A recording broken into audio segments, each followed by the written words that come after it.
Nanti teman-teman yang lain bisa menyusul karena udah 13.29. Kita mulai ya. Kita udah live kan di Facebook ya? Di Facebook udah live. Kita Ya, mulai ya. baik.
Hadirin sekalian, selamat datang di acara Bincang Bisnis Asita.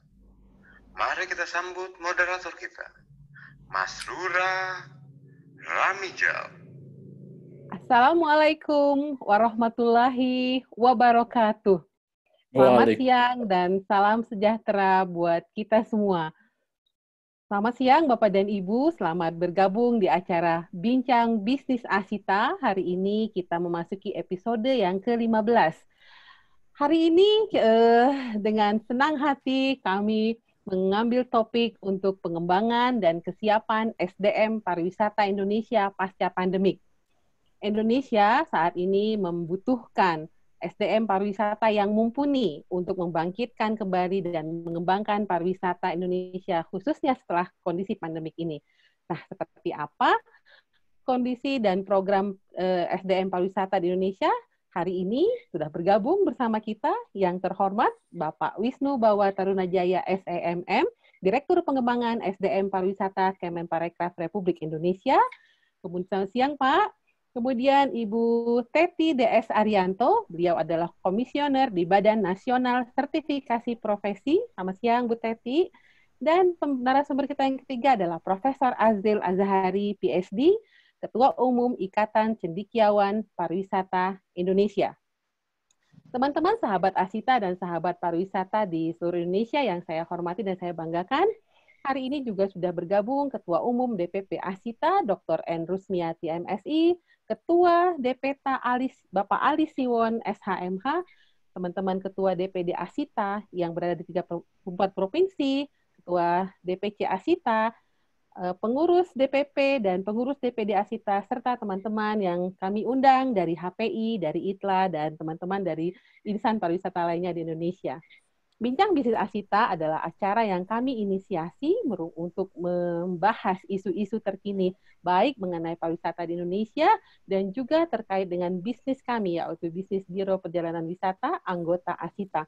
Acara ini secara rutin kami selenggarakan setiap hari Sabtu, jam 1.30.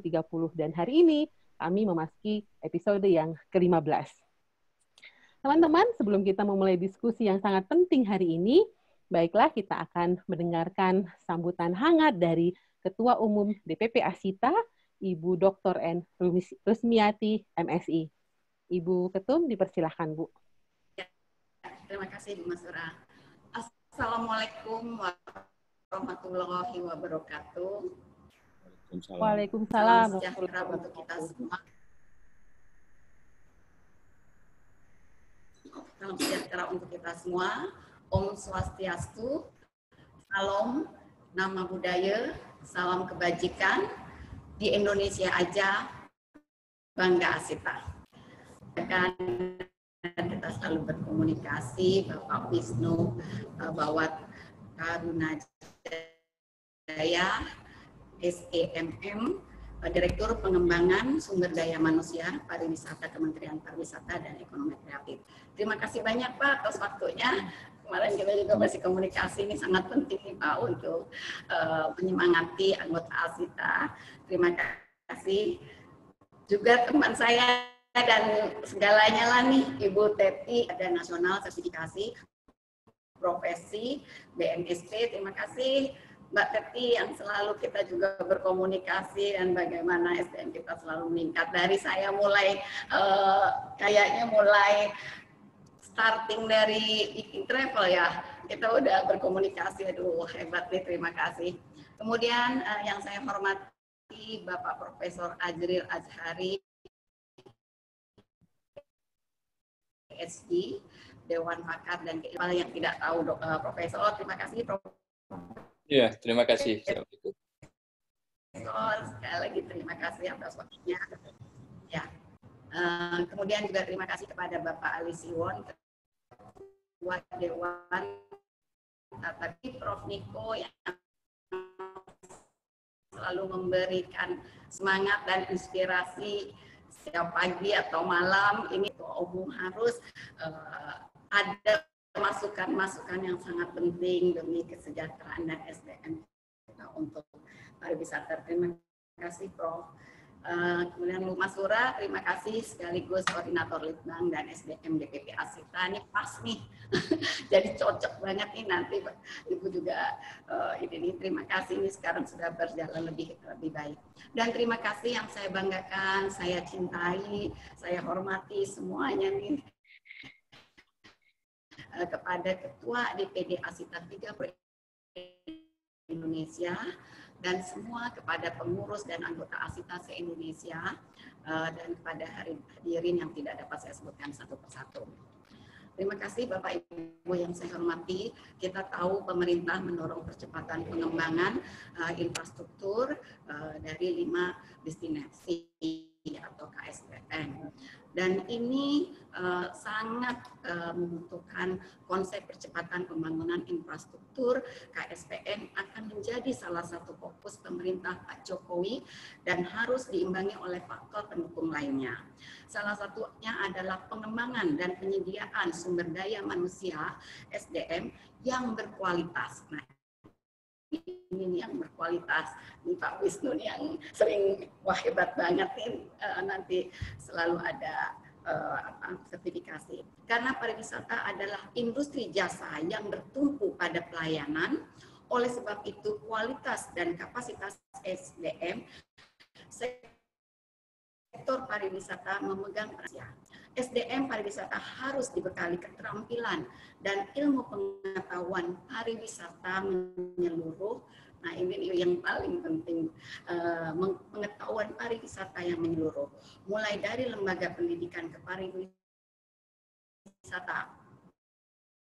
kepariwisataan mau penting untuk membuat program sertifikasi kompetensi semua anggota dan karyawan yang bekerja di Biro Perjalanan Wisata.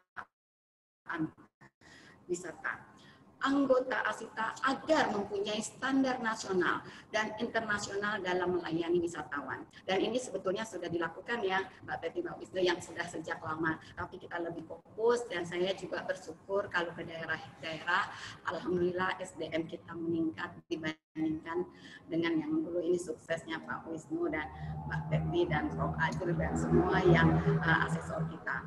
Terima kasih, saya merasakan itu manfaatnya. Dan tahun ini alhamdulillah Asita mendapatkan program sertifikasi profesi SDM pariwisata Biro Perjalanan Wisata dari Badan Nasional Sertifikasi Profesi. Di antaranya di Provinsi Kepri, Sumbar, Sumsel, Lampung, DKI Jakarta, Jabar, NTB, Kalbar, dan Kalsel. kita bekerja sama dengan LSP. Nah, itulah mudah-mudahan yang tadi saya sebagai Ketua Umum, terima kasih sekali dan sangat mengapresiasi program ini sehingga semua pariwisata dan yang datang ke Indonesia ini merasa nyaman dengan pengetahuan. Dan tadi yang saya bilang, saya merasakannya sekali lagi sudah banyak perkembangan Prof. Azril kadang-kadang di luar praduga saya. Misalnya saya waktu ke Kalimutu, ternyata guide-nya itu lebih yang saya harapkan. Saya waktu riset di sana, dia betul-betul mengetahui histori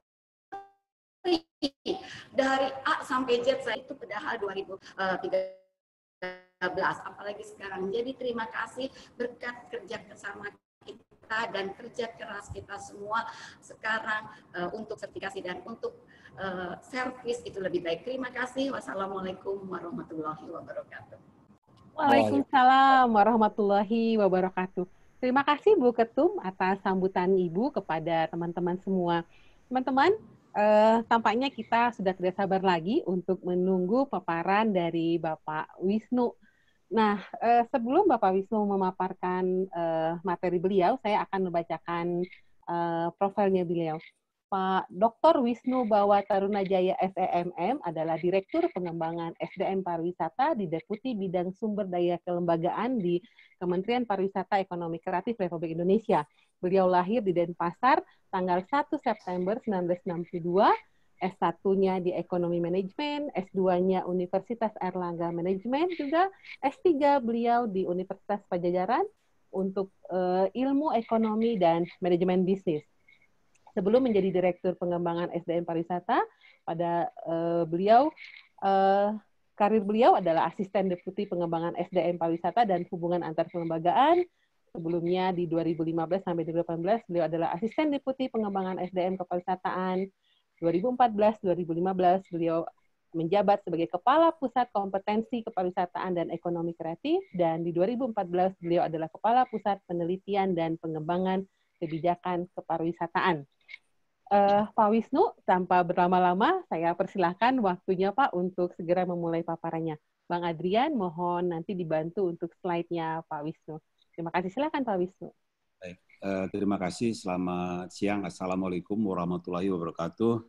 Salam sejahtera buat kita semua. Nama budaya, salam kebajikan, Om Swastiastu. Yang terhormat Bu Rus, terima kasih undangannya nih Bu Rus. Jadi Bu Rus ini aktif sekali saya lihat. Terima kasih. Kemudian Pak Prof. Azril, Bu Teti, dan teman-teman pengurus DPP Asita, beserta pengurus DPD di beberapa provinsi yang sempat hadir pada hari ini. Jadi saya sangat bangga dan senang sekali bisa bertatap muka lewat Zoom untuk memberikan gambaran tentang program-program pemerintah dalam rangka untuk peningkatan sumber daya manusia dan pelayanan. Jadi pemerintah itu sangat mendukung kepada industri, teman-teman dari industri, bersama-sama kita selalu mengembangkan apa yang kita sebut dengan standar. Di sini ada Bu Teti, sekaligus beliau adalah sebagai ketua ya di dalam mengembangkan skema okupasi maupun skema KKNI dari travel agent maupun travel operation. Jadi sedang jalan, mudah-mudahan sesegera mungkin teman-teman tim dari industri bisa menyelesaikan dan kita akan buat permennya karena ditunggu oleh LSPP 3 dalam rangka untuk melakukan uji. Di samping LSPP 3 juga teman-teman dari pendidikan pariwisata juga menunggu untuk mengembangkan dan membuat kurikulum yang berbasis kompetensi. Jadi Bapak Ibu sekalian, memang pemerintah tidak bisa berjalan sendiri dalam mengembangkan kualitas pelayanan dari SDM, tetapi tetap menggandeng teman-teman industri. Kemenparekraf sekarang ini dalam mengembangkan SDM pariwisata, tahun ini, tahun 2020, lagi mereview beberapa sektor di industri pariwisata, seperti hotel, restoran, sekarang kita MICE, spa, nah yang lainnya seperti hotel dan restoran itu sudah kita memiliki toolboxes.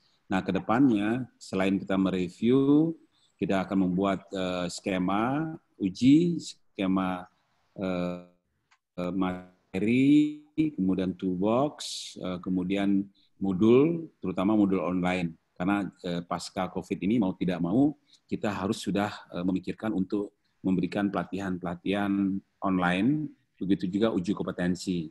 Nah, ini yang sudah kita rancang, terutama pada pelatihan online dengan platform, dengan beberapa teman-teman di industri. Ini ada beberapa yang sudah jalan.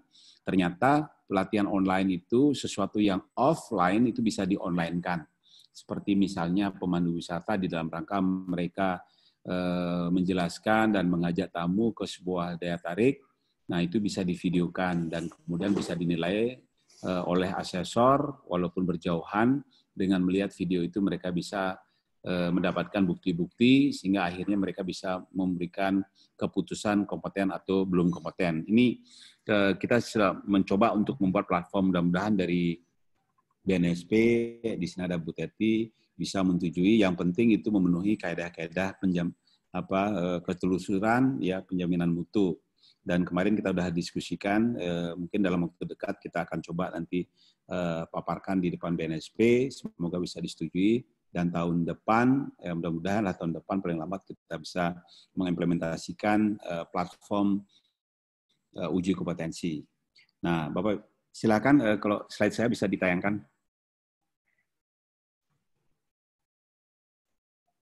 Ya.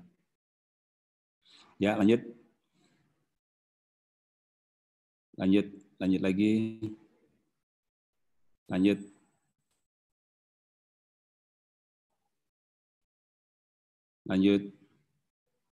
Nah, Bapak Ibu sekalian, bagaimana pemerintah menggandeng teman-teman kita industri ini terlihat ada tiga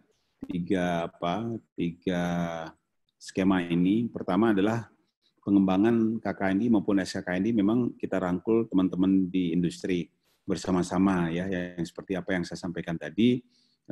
Sekarang ini sedang berlangsung bagaimana kita mengembangkan skema okupasi dan skema KKNI.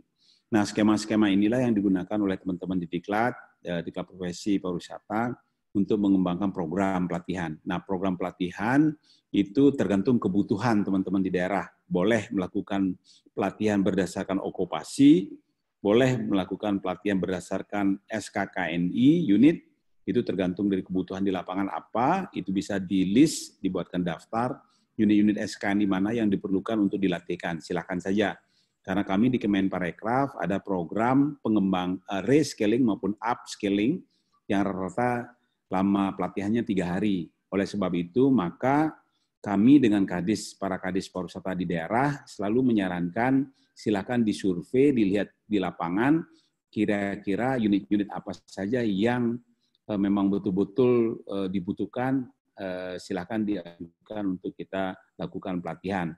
Jadi jangan sampai kita melakukan pelatihan sesuatu yang nggak dibutuhkan. Nah, itu dasar pemikiran kenapa kita memperbolehkan untuk melakukan pelatihan berdasarkan unit selain okupasi. Nah, untuk di sekolahan saran bukan di situ karena ada leveling level 2, 3 sampai dengan 9. Nah, kemudian LSP adalah lembaga sertifikasi profesi yang kita ajak kerjasama sudah cukup lama, mereka membantu untuk melakukan uji kompetensi. Nah, ini jadi di bawah pengawasan dari BNSP. Nah, inilah cara kerja kita dari pemerintahan. Sesungguhnya peranan industri itu sangat besar, ya, Ibu Rus. Jadi teman-teman industri kontribusinya sangat besar terhadap pengembangan kualitas dari layanan kita di industri. Karena standar ini yang digunakan sebagai dasar kita menilai maupun program pelatihan yang digunakan oleh kawan-kawan kita di industri. Oke, lanjut. Klik aja, ya, terus. Nah, Bapak Ibu sekalian, ini bagaimana kita bisa meningkatkan daya saing, ya, industri pariwisata. Ada dua, ini dua-duanya kita sudah lakukan. Pertama, standar kompetensi untuk SDM saya ceritakan tadi. Kemudian standar usaha, jadi dua-duanya. Jadi standar usaha dan standar SDM bareng. Nah, kalau duanya kita bisa standar, maka enterprise atau perusahaan bisa bersaing. Ya, kira begitu konsepnya. Jadi kalau standar usaha ini lebih banyak dilakukan oleh LSU, kemudian standar SDM ini lebih banyak dilakukan oleh LSP. LSP itu ada dua, LSP 1 dan LSP 3. Dua-duanya kita akan coba kembangkan. Teman-teman mengelola sekolahan, kita anjurkan untuk mendirikan LSPP 1. Ya, itu saya pikir sangat besar pengaruhnya kepada dosen maupun guru untuk mereka dorong menjadi asesor. Nah, kalau seandainya guru dan dosen di perguruan tinggi maupun di SMA sudah rata-rata menjadi asesor, itu pola pikirnya akan sama, baik pola mengajar maupun pola untuk melakukan uji. Nah, ya, jadi waktu dia menguji akan mencari bukti-bukti apa yang mesti harus mereka kumpulkan. Waktu dia mengajar, apa-apa saja yang mereka harus sampaikan kepada mahasiswanya dengan delivery berdasarkan kompetensi itu. Oke, lanjut. Oke, lanjut. Lanjut.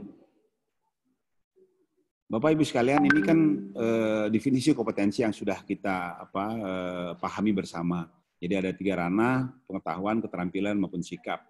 Nah, ini yang harus dipahami betul oleh baik itu oleh para pengajar maupun teman-teman kita yang bekerja di industri. Jadi setiap kegiatan, setiap pembelajaran, setiap unit harus mengandung 3 unsur ini. Jadi dari mana kita mengetahui dari unsur ini, maka dilihatlah formatnya. Di format itu ada elemen, ada kriteria unjuk kerja. Dari situlah kita bisa melihat mana-mana saja pekerjaan yang membutuhkan pengetahuan, yang membutuhkan keterampilan, membutuhkan sikap kerja.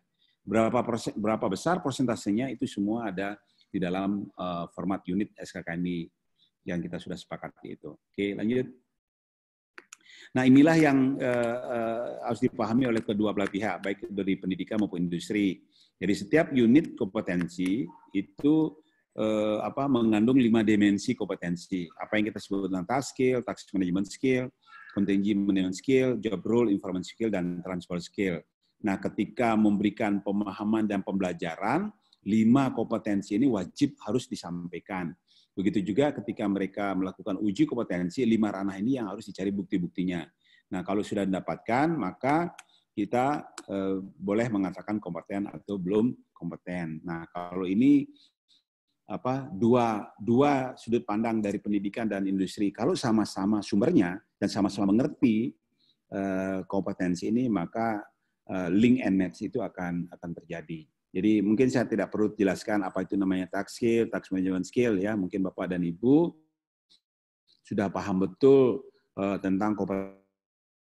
Nah, inilah yang kadang-kadang kami dari Kemenparekraf berusaha untuk melakukan sosialisasi ke kompetensi, ke pendidikan, ke masyarakat, ke industri untuk menyampaikan hal semacam ini. Ya.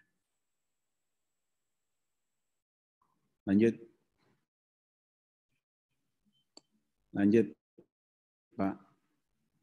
Nah, ini format ini sudah disepakati oleh kita yang nasional ya. Yang tadi yang belakang itu formatnya. Nah, ini alur sertifikasinya. Nah, sudah saya sampaikan tadi bahwa yang 5 dimensi itu kita sebut dengan hard skill, dan kemudian jangan lupa bahwa soft skill juga harus kita berikan ya, karena kalau kita bicara di pendidikan, mereka tidak hanya mencetak atau menghasilkan orang-orang yang mampu dan menyelesaikan pekerjaan, tetapi juga mereka kita harapkan mampu berkembang. Nah, seseorang berkembang itu harus memiliki soft skill. Nah, kira-kira begitu. Jadi inilah yang kita dorong di sekolah-sekolahan, tidak hanya konsentrasi di hard skill saja, tetapi mereka harus juga memberikan perhatian di soft skill. Oke, lanjut. Lanjut.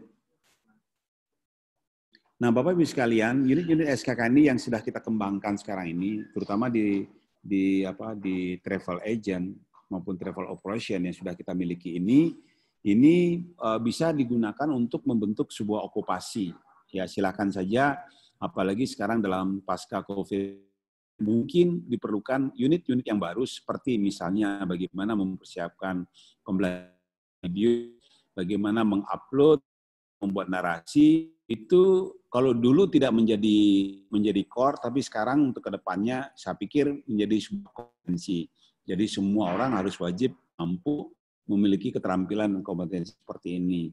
Karena pembelajaran kita lebih banyak online. Ya, jadi kami di Kemenparekraf ini selain online kita blended, kita ada sistem on sama off. Ya, sekarang 2020 lakukan dua seperti ini. Jadi kegiatan keterampilan. Oke, lanjut. Lanjut. Ya, Bapak Ibu sekalian, kualifikasi kerja nasional Indonesia ini sangat penting berbagai jembatan antara LS1 maupun P3 terhadap kurikulum. Nah ini, jadi KKN ini digunakan sebagai dasar mengembangkan kurikulum di dunia pendidikan, dan KKN ini juga digunakan sebagai dasar di industri di dalam melakukan pengujian atau evaluasi kepada seluruh staf, maupun ketika dia melakukan promosi, mutasi, dan seterusnya bisa digunakan KKNI atau SKKNI di dalam mereka semua itu. Mungkin itu sementara Bapak Ibu sekalian, karena ke depannya ini memang kita harus konsentrasi kepada proses pembelajaran online, karena dengan cara gitu strategi delivery-nya pun akan berbeda. Nah, tahun 2020 ini kami lagi mengembangkan apa yang kita sebut dengan modul online. Ini kita sedang kerjasamakan dengan teman-teman kita industri, karena modul online itu tidak sama dengan modul offline. Ya, kita lebih banyak memberikan proses pembelajaran lewat video, lewat animasi, ya selain PowerPoint yang disiapkan oleh para instruktur itu. Demikian bisa saya sampaikan, nanti silakan kita berdiskusi. Saya juga ingin mendapatkan masukan dari Bapak Ibu sekalian bagaimana kita menyikapi dan program-program ke depan dan strategi gimana dalam pengembangan SDM pariwisata. Karena ini adalah tugas kita bersama. Demikian, terima kasih. Wassalamualaikum warahmatullahi wabarakatuh. Waalaikumsalam warahmatullahi wabarakatuh. Terima kasih Pak Wisnu atas paparannya. Jadi memang saat ini dari Kemenparekraf atau dari pemerintah sedang melakukan review ya Pak atas beberapa skema ya Pak, dan melibatkan juga pihak swasta atau industri pariwisata. Teman-teman nanti di sesi diskusi nanti kita akan berdiskusi, dan teman-teman juga boleh untuk bertanya dan memberikan masukan terkait dengan kondisi sekarang dan program-program yang menyesuaikan, artinya dengan kondisi modul online yang tadi disebutkan oleh Pak Wisnu. Oke, kita akan menuju ke narasumber kita yang kedua. Nah, narasumber kita yang kedua ini, kalau teman-teman yang ada di pariwisata, Bu Teti ini pasti sudah tidak asing lagi nih. Beliau sudah malang melintang di berhubungan dengan SDM pariwisata gitu. Jadi kalau yang udah ikut sertifikasi kompetensi, siapa yang nggak tahu Bu Teti gitu kan? Alhamdulillah, beliau sudah bergabung dan bersedia untuk menyempatkan waktunya juga hari ini, Bu Teti. Alhamdulillah. Sebelum beliau menyampaikan materinya, saya juga akan membacakan profilnya beliau dari tahun 2005 sampai 2011, dan kemudian tahun 2018 sampai 2023. Saat ini beliau adalah komisioner di Badan Nasional Sertifikasi Profesi. Nah, 2006 sampai saat ini beliau adalah lead asesor, master asesor, master trainer. Nah, itu tuh. Asesor mana yang nggak tahu sama Bu Teti. Saya termasuk yang diakses sama beliau waktu menjadi asesor. Kemudian tahun 2009, beliau adalah founder di Inspire Travel and Tourism Learning Center.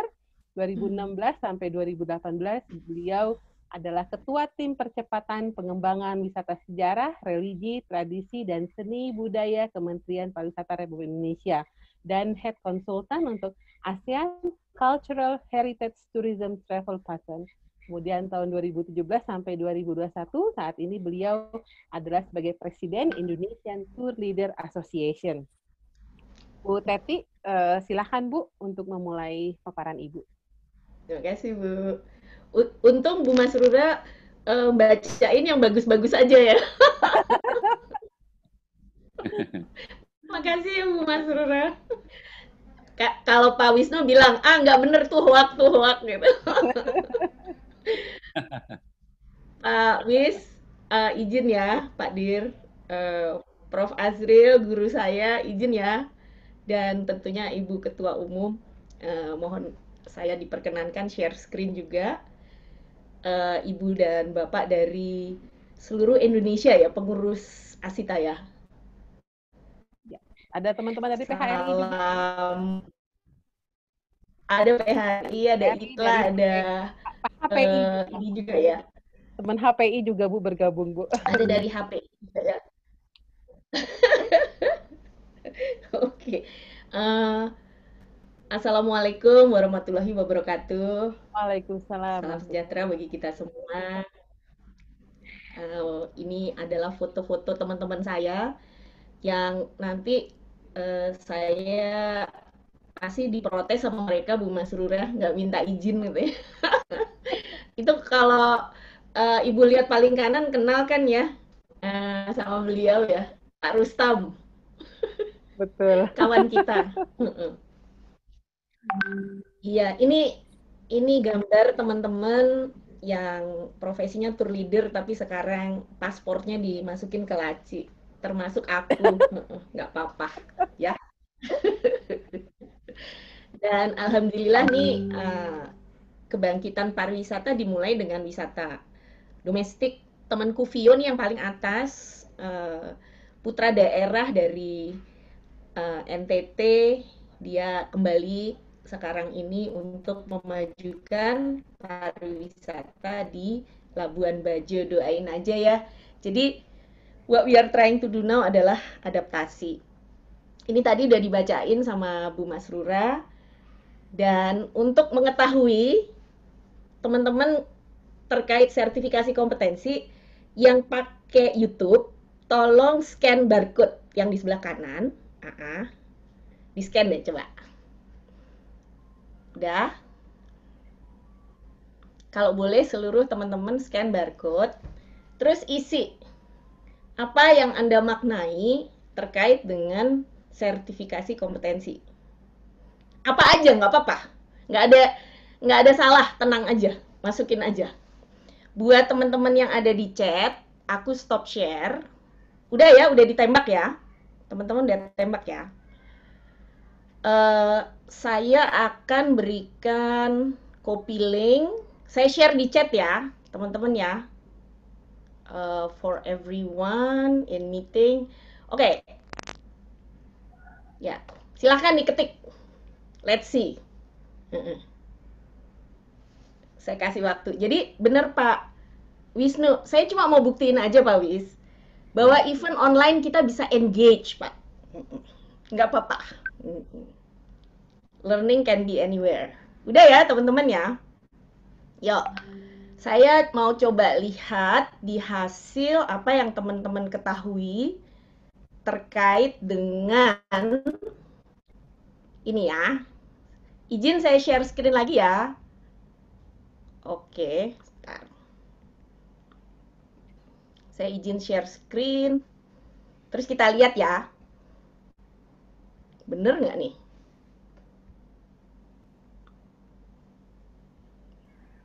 Tuh. Teman-teman bisa lihat kan? Bu Masrura bisa lihat kan? Belum. Dia masih. Nah! Kelihatan nggak, Bu? Ya. Masa ada yang nulis Mas Boy itu gimana sih?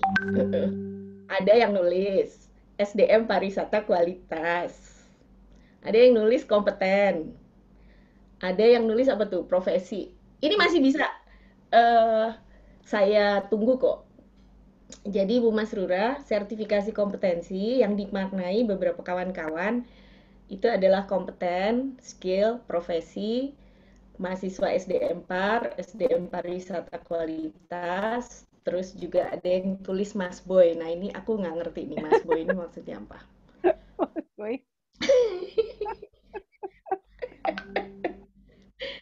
Lucu kan? Oke. Buat teman-teman yang melihatnya lewat YouTube masih bisa ngisi, don't worry. Ya, tembak aja, di-scan barcode-nya, terus nanti bisa kok. Jadi Pak Wis.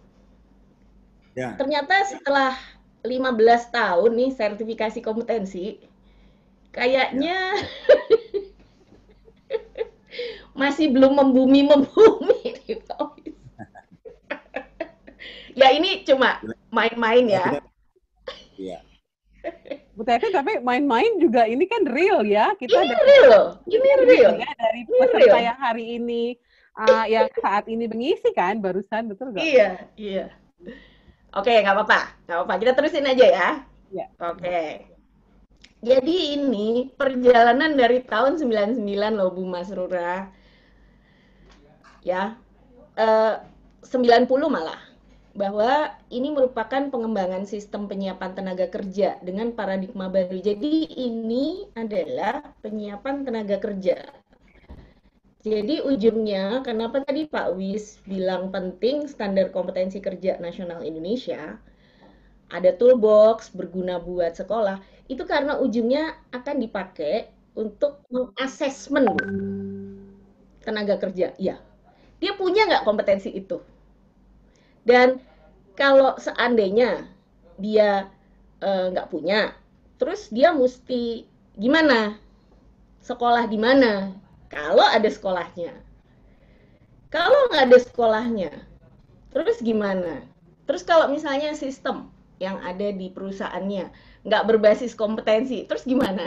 Jadi ini yang sebenarnya merupakan our biggest challenge ya, bahwa pemahaman ini perlu terus-menerus kita dengungkan dan Burus. Saya mohon sekali, Asito kan besar banget ya, dari Sabang sampai Merauke.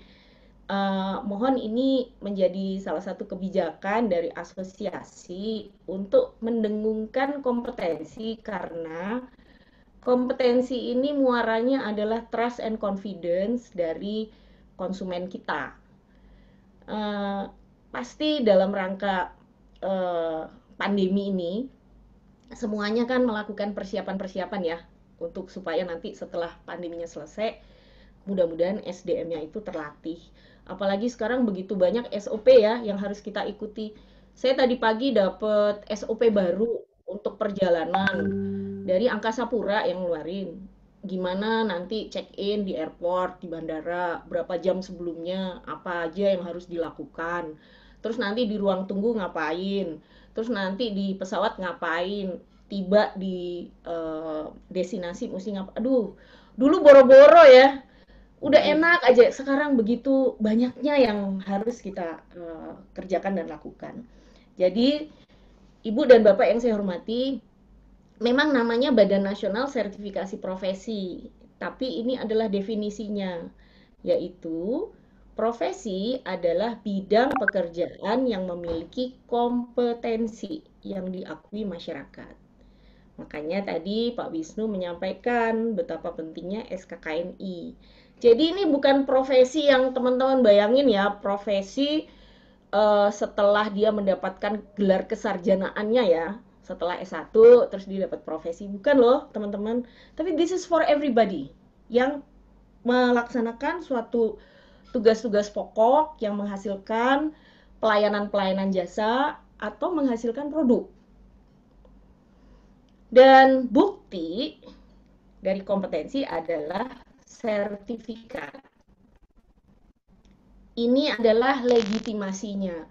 Jadi, kenapa ada Badan Nasional Sertifikasi Profesi? Karena badan ini memiliki otoritas untuk memberikan seseorang itu pengakuan terhadap kompetensi kerjanya. Nah, ini yang mungkin perlu kita dengungkan kembali, karena kadang kita pikir cukup dengan ijazah sekolah, ya. Tetapi Ibu dan Bapak, saat-saat sekarang ini yang konsumen butuhkan adalah lebih dari sekedar ijazah. Dia butuh pemastian bahwa tenaga kerja yang melayani dia itu benar-benar kompeten. Ini tadi sebenarnya udah disampaikan oleh Pak Wisnu, betapa pentingnya kerangka pikir ya. Kalau Prof. Asri bilangnya bukan kerangka, Teti, itu rerangka. Oke, saya pakai kata rerangka, it's okay. Rerangka ini, Ibu dan Bapak yang saya hormati, itu bersumber dari SKKNI. Atau kalau SKKNI belum tersedia, SKKI. Kepanjangan dari Standar Kompetensi Kerja Internasional. Kalau misalnya SKKI-nya nggak ada, boleh standar kompetensi kerja khusus. Tinggal nanti peruntukan pemakaiannya. Kalau khusus itu limited, hanya boleh dipakai oleh perusahaan tertentu, institusi tertentu, lembaga tertentu. Tapi kalau dia udah sifatnya nasional, itu boleh dipakai siapa aja. Internasional pun demikian. Itu pemanfaatan atau pemakaiannya itu juga diatur oleh peraturan regulasi, di mana saat sekarang ini yang mendaftarkan standar-standar tersebut adalah Kementerian Ketenagakerjaan.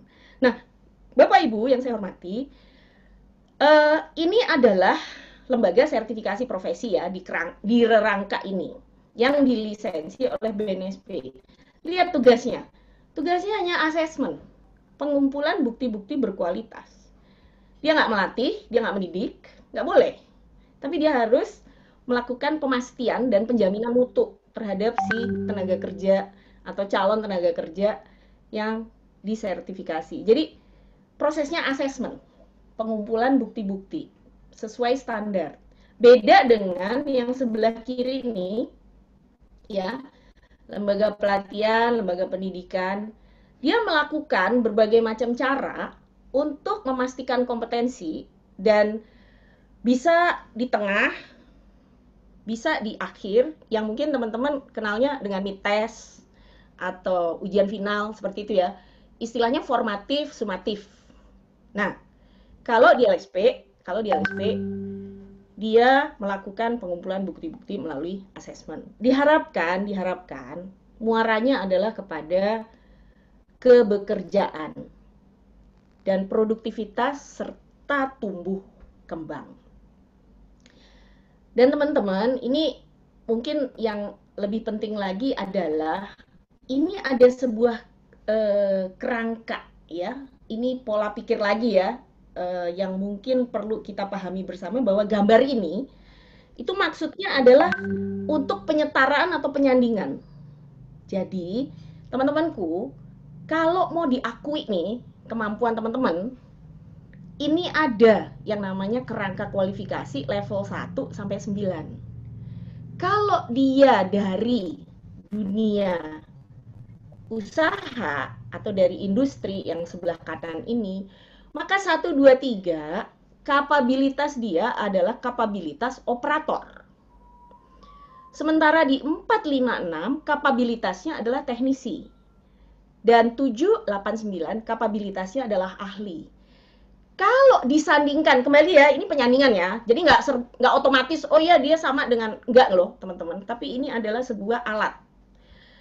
Bahwa ketika disandingkan, level 2 misalnya, level 2, ya, dia itu disetarakan dengan sekolah menengah kejuruan. Kalau dia level 3, berarti dia setara dengan D1, kapabilitas kemampuannya. Nah, ini yang sedang kita susun. Ini adalah yang digunakan untuk mobilitas tenaga kerja. Ini, kamu level berapa, Teti? Kamu tour leader? Iya. Kamu level berapa? Langsung saya, aduh, SKKN-nya nggak ada levelnya. Gimana tuh Pak Wisnu? Aku bingung. Kamu level berapa? Terus aku langsung mataku berkedip-kedip gitu. Atau tourist guide. Tourist guide, kamu pemandu wisata? Ya. Kamu di level berapa? Terus aku langsung garuk-garuk kepala. Oh iya, nanti aku bilang Pak Wisnu, kita bikin. Jadi, teman-teman, kalau di industri kan kita lebih kenalnya job title ya. Operation staff lah, tour consultant, travel consultant dan sebagainya. Tapi at the end of the day, ketika kita mau ngobrol nih sama teman-teman kita, ASEAN. Selain jabatan tadi, dia mau tahu sebenarnya ada di level berapa, bidang kamu ini ada di level berapa. Nah, bidang kita, teman-teman yang di Asita, kita mengacu ke Undang-Undang 10 ya, tahun 2009 kepariwisataan ya. Kita ini kategorisasi dari 13 jenis usaha itu adalah, apa kemarin Bu Masra? Jasa perjalanan wisata ya, JPW ya? JPW. JPW. Jadi kita ini adalah jasa perjalanan wisata. Bu Masrura kebetulan adalah salah satu dari yang membuat. Nah, teman-teman, saya pegang data adalah 2015 sampai 2018 karena apa namanya, untuk dengan ini nanti saya masih kompilasi data. Teman-temanku, LSP itu di akhir 2018 itu untuk pariwisata 71. Sekarang sih udah 100 berapa gitu ya, Pak Wisnu ya. Udah lumayan banyak. Asesor kompetensinya adalah 3.243. Jenis skemanya, ini lucu nih. ASEAN itu sebenarnya ada 52 kualifikasi. Kenapa ini cuma 51? Nah, ini saya lagi cari tahu nih Pak Wisnu. Ini satu hilang kemana nih? Karena sebenarnya qualification-nya ada 52. Lalu untuk KKNI SMK ada 8, okupasi ada 44, yang paling banyak klaster nih teman-teman. Artinya kalau kita masih main di klaster, maka kita akan kesulitan bilang itu standar siapa. Kita harus firm. Jangan main klaster lagi. Kita harus firm, ini okupasinya apa, ini KKNI-nya apa. Jadi ini mungkin bisa menjadi masukan juga buat Asita. Dan jumlah pemegang sertifikat in total adalah akumulasi dari 140.000 tambah 69 tambah 28.384 akumulasinya, ya.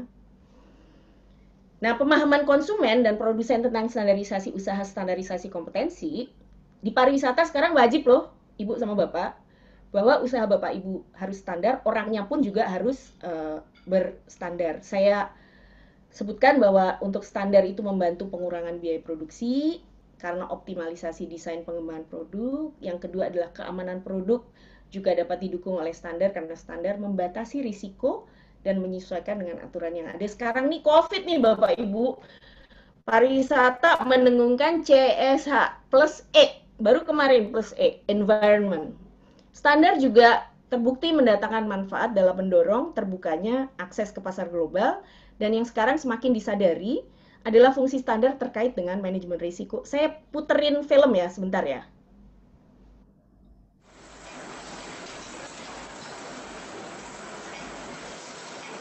Pelaksanaan sertifikasi kompetensi tenaga kerja industri di PT Maspion 2 dimulai tanggal 7 hingga 15 Juli 2020 dan diikuti oleh 270 orang operator mesin industri. Setiap hari asesor Lembaga Sertifikasi Profesi Elektronika Nasional Surabaya atau LSP ENAS mengamati cara kerja 40 orang operator mesin ketika melakukan pekerjaan. Pada tahun 2020, BPSDM Industri mengagendakan fasilitasi sertifikasi kompetensi kepada 4.195 peserta dari 7 sektor industri melalui kerjasama dengan 11 lembaga sertifikasi profesi, diantaranya LSP ENAS Surabaya. Saat ini, pelaksanaan sertifikasi kompetensi dilakukan terhadap 270 orang tenaga kerja di PT Maspion Unit 2 dengan skema sertifikasi operator terlatih equipment mesin. Fasilitasi BPSDM Industri Kementerian Perindustrian ini merupakan bantuan atau subsidi bagi tenaga kerja industri untuk melaksanakan 1 kali skema sertifikasi melalui LSP yang telah mendapatkan lisensi dari Badan Nasional Sertifikasi Profesi. Tujuan maksud kami ini adalah memang mensertifikasi daripada karyawannya, sumber daya manusianya, karena untuk sekarang untuk barang-barang keluar dari ekspor ini harus memang dari luar negeri itu memang harus ada sertifikat uji kompetensi daripada sumber daya manusianya. Bahwa tidak kualitas barangnya saja, kemudian tidak dokumen-dokumen lengkapnya, tetapi juga adalah bagaimana sumber daya manusianya pun memang kompeten di bidangnya. Oke. Jadi Ibu dan Bapak, bener kan? Mau ekspor nih dia. Persyaratan dari luar negerinya minta mana? Tenaga yang memproduksi kompeten enggak. Jadi ini sudah menjadi persyaratan. Bu Masrura, aku minta 2 menit lagi ya. Kan tadi Pak Wisnu kurang dari 20 menit tuh. Aku ambil waktunya Pak Wisnu dikit ya. Makasih Ibu. Nah, Ibu dan Bapak, SKKNI Biro Perjalanan Wisata kita itu adalah hasil perumusan tahun 2004. Dan alhamdulillah sekarang sedang direview SKKNI-nya. Di mana antara 2004 dengan 2020 tidak berarti kita diam-diam aja, enggak. Tapi di antara 2012-2015, kita menyesuaikan diri atau mengalign dengan standar ASEAN yang disebut dengan CATC, jumlahnya 242 unit kompetensi. CATC adalah singkatan dari Common ASEAN Tourism Curriculum. Nah, di 2018-2019 kita mulai drafting KKNI AQRF. Jadi doain aja. Ini yang ikut dalam tim. Ibu, Bapak kenal kan sama ibu yang satu ini, yang cantik ini? Jadi ini adalah tim gabungan dari Asita, dari ASPI, dan dari Astindo. Ya, karena kita ada dua gede nih, tour operation sama ada travel agencies. Jadi Pak Wis, terima kasih ya difasilitasi. Mereka bahagia, Pak. Walaupun disiksa 6 hari, Pak. Terus mereka menunggu, Pak. Katanya kegiatan selanjutnya di Bandung. Nah, teman-temanku, nanti kalau SKKNI-nya udah ada, sertifikasi ya, nggak susah kok. Bener, nggak susah. Penilaian mandiri Bu Masrura, asesor kompetensi. Dan yang penting adalah cari LSP yang sudah dilisensi BNSP. Nah, Asita sendiri dalam proses Pak Wis mendapatkan lisensi dari BNSP. Ya Bu Rus selalu, Mbak gimana? Sabar ya Bu Rus.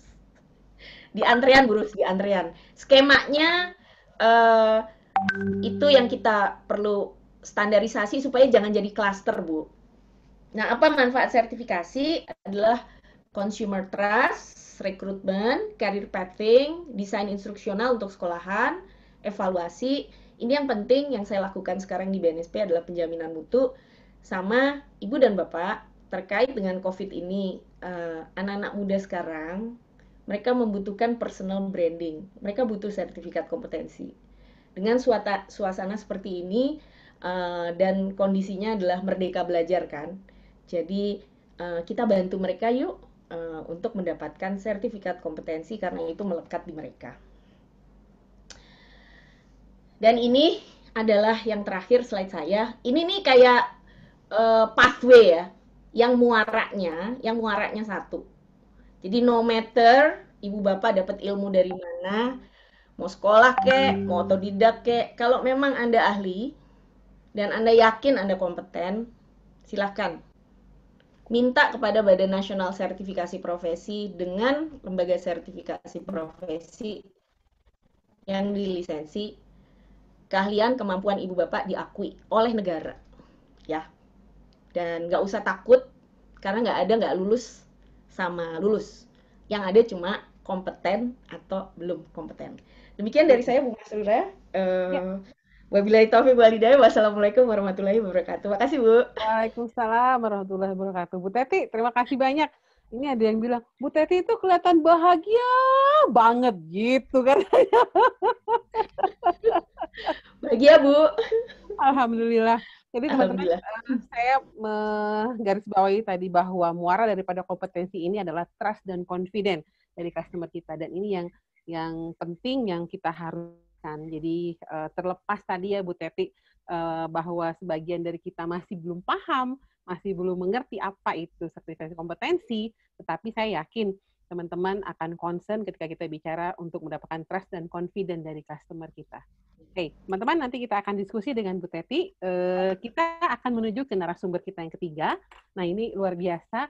Kita akan paparan dari Profesor Azil Azhari, tapi sebelumnya saya akan bacakan dulu CV ringkasnya beliau. Profesor Azil Azhari PhD, beliau lahir tanggal 23 September 1946 di Pontianak atau di Kalimantan Barat. Tahun 1979 beliau menyelesaikan master di Sam Houston State University di Texas, USA. Kemudian tahun 1988 beliau menyelesaikan PhD in Community Development, minor in Rural Development and Development Communication di University of the Philippines at Los Banos, Philippines. Bidang spesialisasi kajian beliau adalah pariwisata, development planning atau perencanaan pembangunan, manajemen jasa atau service management, pembangunan masyarakat atau community development, penelitian dan statistika, bangunan teori atau teori construction building. Riwayat pekerjaan beliau, Dari tahun 1991-1994 beliau adalah rektor di Universitas Kertanegara. 1998 beliau adalah anggota kelompok kerja ekonomi Lembaga Ketahanan Nasional RI atau Lemhanas. Tahun 2001 sampai 2004 beliau adalah direktur Trisakti e-learning Universitas Trisakti. 2002-2004 beliau adalah PJ rektor Universitas Trisakti. 2004-2008 beliau adalah rektor Universitas Arts Internasional Bandung. 2004 beliau adalah pendiri dan ketua BUMN Watch. Kemudian 2012 beliau adalah pendiri dan ketua umum Ikatan Cendekiawan Pariwisata Indonesia atau ICPI. 2014-2016 beliau adalah direktur Sekolah Pasca Sarjana Universitas Sahid. Dan 2016 sampai sekarang beliau adalah konsultan di PT Mitra Adi Perkasa MAP Jakarta. Ini sejarah ringkas ya Bapak dan Ibu. Kalau dibawain semua, alhamdulillah senang sekali Profesor Aziz Azhari sudah hadir bersama kita, dan kita, sebagai seorang akademisi kita akan mendengarkan seperti apa paparan beliau untuk mempersiapkan pariwisata Indonesia pasca COVID ini. Profesor Azhari, silakan Pak. Ya, terima kasih. Assalamualaikum warahmatullahi wabarakatuh. Salam sejahtera bagi kita semuanya. Om Swastiastu, Namo Buddhaya, kemudian salam kebajikan, salam, dan selamat siang menjelang sore. Alhamdulillah, saya memang berada di akademisi, tapi setengah kaki saya juga berada di industri. Jadi saya sekarang itu dua-duanya jadinya. Jadi berada juga di industri karena MAP ini ada 150 brand yang kami kerjasamakan atau kita kerjakan. Khusus tugas saya adalah bagaimana mengawinkan, nah sekarang kan ada nikah massal katanya, antara industri dengan pendidikan. Nah itu barangkali yang, tapi bagus sekali sebenarnya udah Pak Wisnu sudah bagus sekali mengenai kebijakan, kemudian Bu Teti sudah hebat sekali dengan kompetensinya. Jadi saya udah nggak ada kebagian apa-apa. Tapi namun demikian saya ambil dari angle yang lain.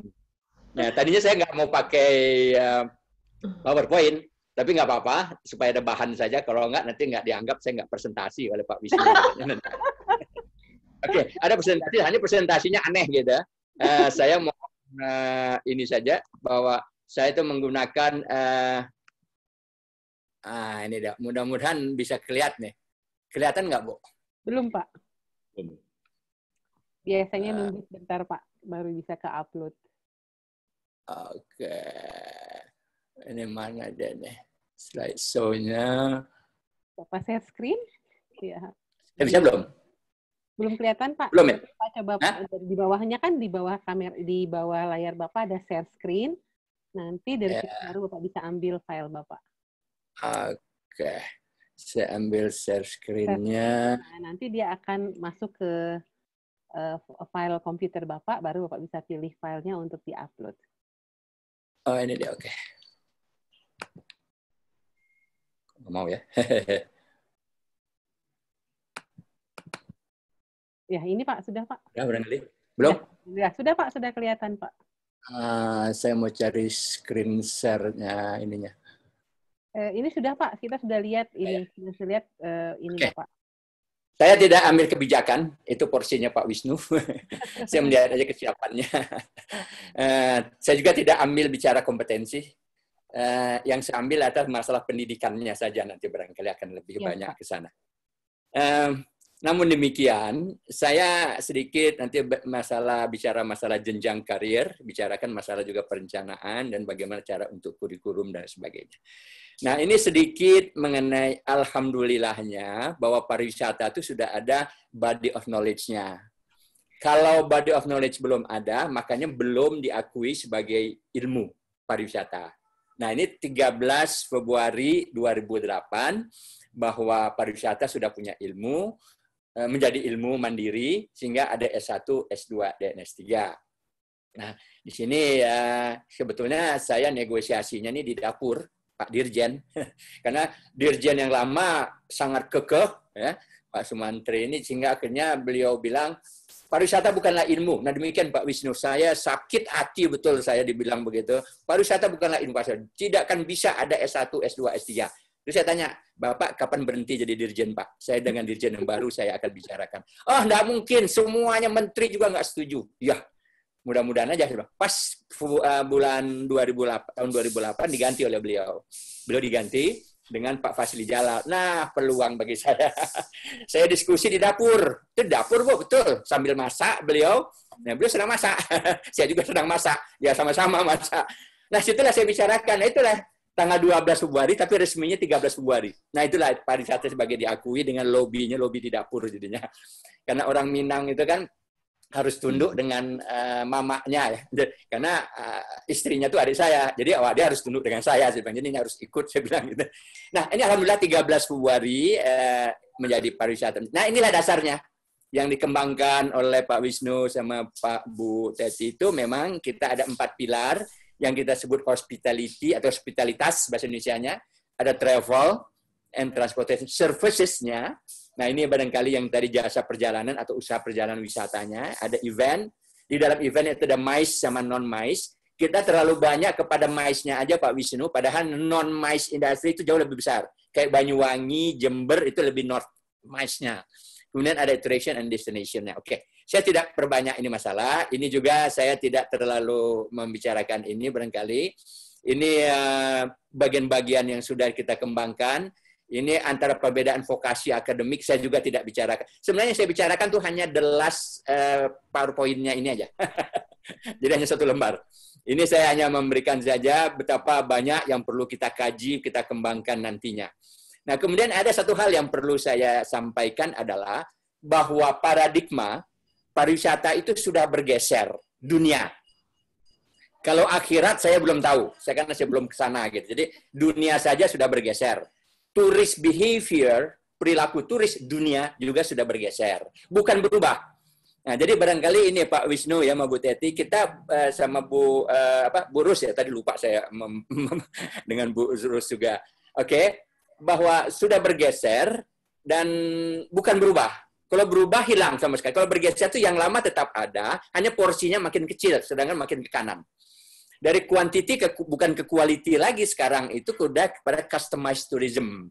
Jadi wisata yang minat khusus, nah itu ke arahnya ke sana. Saya tidak bahas ini, mungkin barangkali satu topik khusus saja nanti kita bicarakan nanti dengan Asita.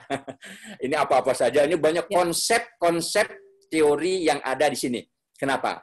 Sehingga kita tuh sekarang itu, kalau orang banyak bilang kita ke quality tourism, menurut saya salah. Karena kita sudah in-depth kepada quality, sudah ke values tourism. Jadi nilainya, jadi in-depth lagi. Nah, ini bisa kita diskusikan lebih panjang. Karena ada, ini kajian-kajiannya saya lihat, itu tahun-tahunnya saya buat, tapi berdasarkan kajian-kajian yang ada. Oke.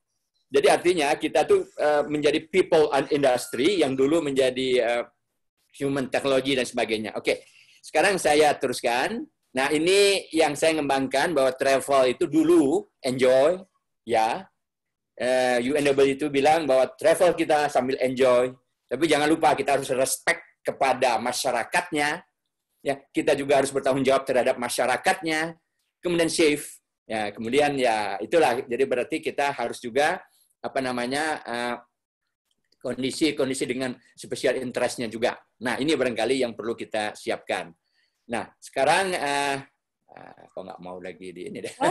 Kita masih lihat di slide nomor 1 nih, Prof, kalau di komputer saya. Teman-teman ya? Di slide nomor berapa di bahan paparannya, Prof? Wah, saya udah geser panjang jauh nih belakang. Masih nomor 1 ya? Di saya masih nomor 1, nggak tahu coba teman-teman yang lain dilihat di nomor berapa? Nomor 1, Bu. Nomor 1 ya? Iya nih, Prof. Kayaknya yang belum tergeser ininya, Prof. Slide-nya, Prof, belum geser ke bawah. Dibikin slideshow aja, Prof. Ya, itu di sebelah kanan, Diklik Prof, slideshow. Slideshow, ada ada klik. Terus nanti, ya itu juga boleh.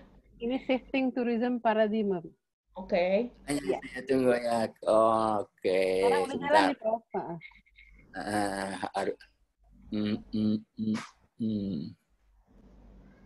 Kita di slide 11 nih, Prof. Hah? Sudah di slide berapa? Di slide 11 sekarang. 11. Yang ada bundaran, hospitality. Lambat ya itunya ya, kok jadi aneh ya. Mungkin itu jaringan ya kali ya, Prof, ya biasanya sih. New share, mungkin jaringannya ya. Iya. Microsoft Desktop 1. Okay.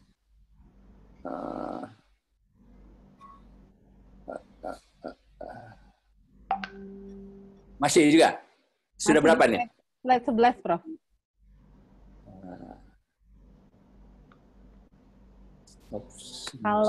Kalau Prof pakai yang slideshow yang sebelah kanan, yang play mungkin itu bisa lebih cepat. Nggak tahu nih, komputer saya ngaco nih. Sebelah kanan, Prof, di atas. Sebelah kanan di atas, nah itu ada play. Ke kanan, Prof, itu ada play. Nah, itu kan ada tulisan di bawah sedikit, Prof, itu ada, nah. Enggak juga ya, belum juga ya. Ini masih di 11, masih di halaman di ini 11. Mungkin coba digeser lagi, Prof.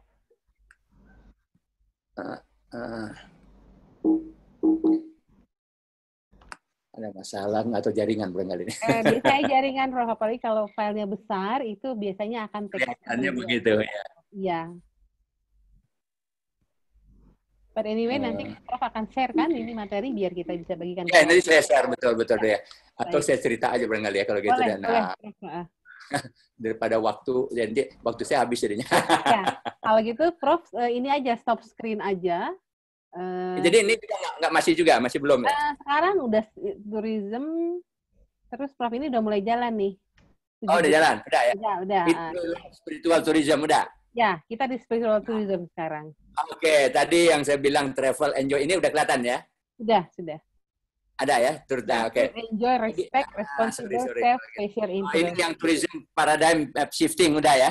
Ya, shifting tourism paradigm udah. Udah, oke. Ini waktu film apa namanya Eat Pray Love ya, Julia Roberts mungkin tahu ya, oke. Nah, saya lanjutkan saja. Ini barangkali yang sedang digarap oleh Pak Wisnu mengenai KBLI, tourism sector, KBJI juga Pak Wisnu, Kreasi Kebaku Jabatan Indonesia Bu Teti. Kita itu masih 2014, itu harus kita revisi. Peta okupasi oleh timnya Ibu ya sama Pak Surono, ini juga harus di SK-kan sama Tourism and Planning. Oke. Sekarang ini jenjang karir yang ini ada Bu ya, kelihatan ya, jenjang karir ya. Kelihatan. Nah, ini yang dulu populer. Ada 10. Tapi jangan lupa setelah Covid berubah dia, bergeser. Oke. Ini dia. Nah, jadi barangkali nanti saya share aja lah. Kita nggak usah bahas ini. Yang saya bahas, ini yang tadi Bu Teti nyampaikan adanya 9 level. Saya coba mengenai basic kompetensinya apa, career path-nya apa, yang terbagi tadi operator, teknisi, dan ahli. Oke, terima kasih. Dan saya sangat sependapat dengan Bu Teti bahwa harusnya kurikulum itu berbasis pada okupasi, karena itu keinginan industri, Bu Teti. Jadi bukannya hanya unitnya, tapi kepada occupational. Makanya kurikulum itu saya sudah sampaikan ke Pak Dirjen, Pak, kurikulum berbasis kompetensi itu salah. Kurikulum harus berbasis okupasi, karena industri itu menerimanya okupasi, bukan kompetensi yang kecil-kecil. Apalagi klaster, saya bilang, bukan. Tapi oke lah, barangkali nanti saya mohon bantuan Pak Wisnu sama Bu Teti yang sebagai pejabat, ini pejabat teras. Kalau saya di luar teras, jadi harusnya kurikulum berbasis occupational. Jadi keinginan industri, saya di industri ini sudah sejak tahun 2000 berada di industri, ternyata memang okupasi yang diinginkan mereka. Oke, saya lanjutkan saja. Ini mengenai perencanaan. Oke, saya tidak perpanjang ini. Kelemahan kita adalah KBLI kita itu belum direvisi, masih 2017. Saya sudah sampaikan Pak Wisnu, revisi 2017 tentang sektor pariwisata. Alhamdulillah sampai sekarang belum keluar. Alhamdulillah. Nah, kemudian KBJI juga belum juga, nggak apa-apa. Sektor mudah-mudahan juga sudah keluar. Nah, makanya tugas Pak Wisnu banyak nih. Itu sektor pariwisata juga berdasarkan KBLI tadi. Oke, saya lanjutkan. Ini masalah kurikulum ya. Oke, saya tidak bicara masalah learning outcome sebagainya. Dasar dari membuat kurikulum itu memang industri, body of knowledge, jangan lupa kebijakan policy dari pemerintah, kebijakan Pak Wisnu. Nah, ini harus masuk. Oke. Nah, kemudian ini jangan lupa learning outcome juga, ya bicara nanti saya akan bicarakan nanti secara khusus saja. Nah, ini yang saya permasalahkan. Kenapa? Karena kurikulum itu sekarang kalau kita berbicara masalah kurikulum itu berdasarkan dari perguruan tinggi atau dari training centernya, ini artinya dia berdasarkan kepada apa itu kurikulumnya, baru ini diterima oleh industri. Wrong. Nah, dipakailah seperti ini. Ini apa artinya? Ini ecek-ecekan. Artinya apa? Dibuat secara akademiknya, tetapi dibuat seolah-olah match dengan industri. Wrong. Ini yang benar. Jadi ambillah peta okupasinya dibuat oleh Bu Teti. Kesian Bu Teti itu sudah capek. Saya juga berkali-kali rapat diundang beliau. Habis kering ludah saya untuk membahasnya. Peta okupasi itu tolong segera di SK-kan permennya oleh Pak Wisnu. Ini Pak Wisnu tanggung jawabnya jadinya. Nah, itu pertama. Kemudian dijajarkan atau di-alignment-kan dengan KBJI. Kenapa? Karena yang dihitung oleh pemerintah itu bukan pemetaan okupasinya, Bu Teti, tapi KBJI-nya. Nah, KBJI kita ini masih 2014. Nah, yang baru yang mana? Nah, ini yang harus kita garap, kita buat, kita harus revisi supaya sesuai dengan okupasi yang Ibu buat. Panjang, Bu, masih ceritanya, mudah-mudahan. Sehingga kerjaan kita never ending, Bu. Nggak apa-apa, Bu. Jadi, ini enaknya. Dengan dasar itulah baru dipakai demand and supply-nya. Nah, dari inilah baru dipakai ke kurikulum. Bukan terbalik. Sekarang sekolahnya Bapak yang 5 itu membuat kurikulum berdasarkan persepsi para dosennya. Apakah misalkan industri ada? Dipanggil, rapat, karena Pak Wisnu kan juga di sana dulu. Nah, dirapat, diundang. Tapi apa? Begitu industrinya begini kan, pemetaannya aja belum ada. Bagaimana mau berdasarkan industri? Nah, berarti kalau diundang industri itu bohong aja. Kenapa pemetaannya aja belum ada resmi dari pemerintah? Nah, saya ada, tapi ya karena kebaikan Bu Teti aja nggak pasal ini oke, Pak Surodo ngasih ini bidangnya ada. Dari Telkom udah lengkap, komunikasi udah lengkap. Dari kita alhamdulillah belum lengkap. Nah, ini barangkali yang kita harus diskusikan. Ini jadi masalah utama kita. Nah, ini saya tidak permasalahkan ini, caranya banyak. Kita harus okupasi berbasiskan itu yang dibuat oleh Ibu okupasi nasionalnya dalam kerangka atau rangka. Sebenarnya gini Bu Teti, kerangka itu tulang.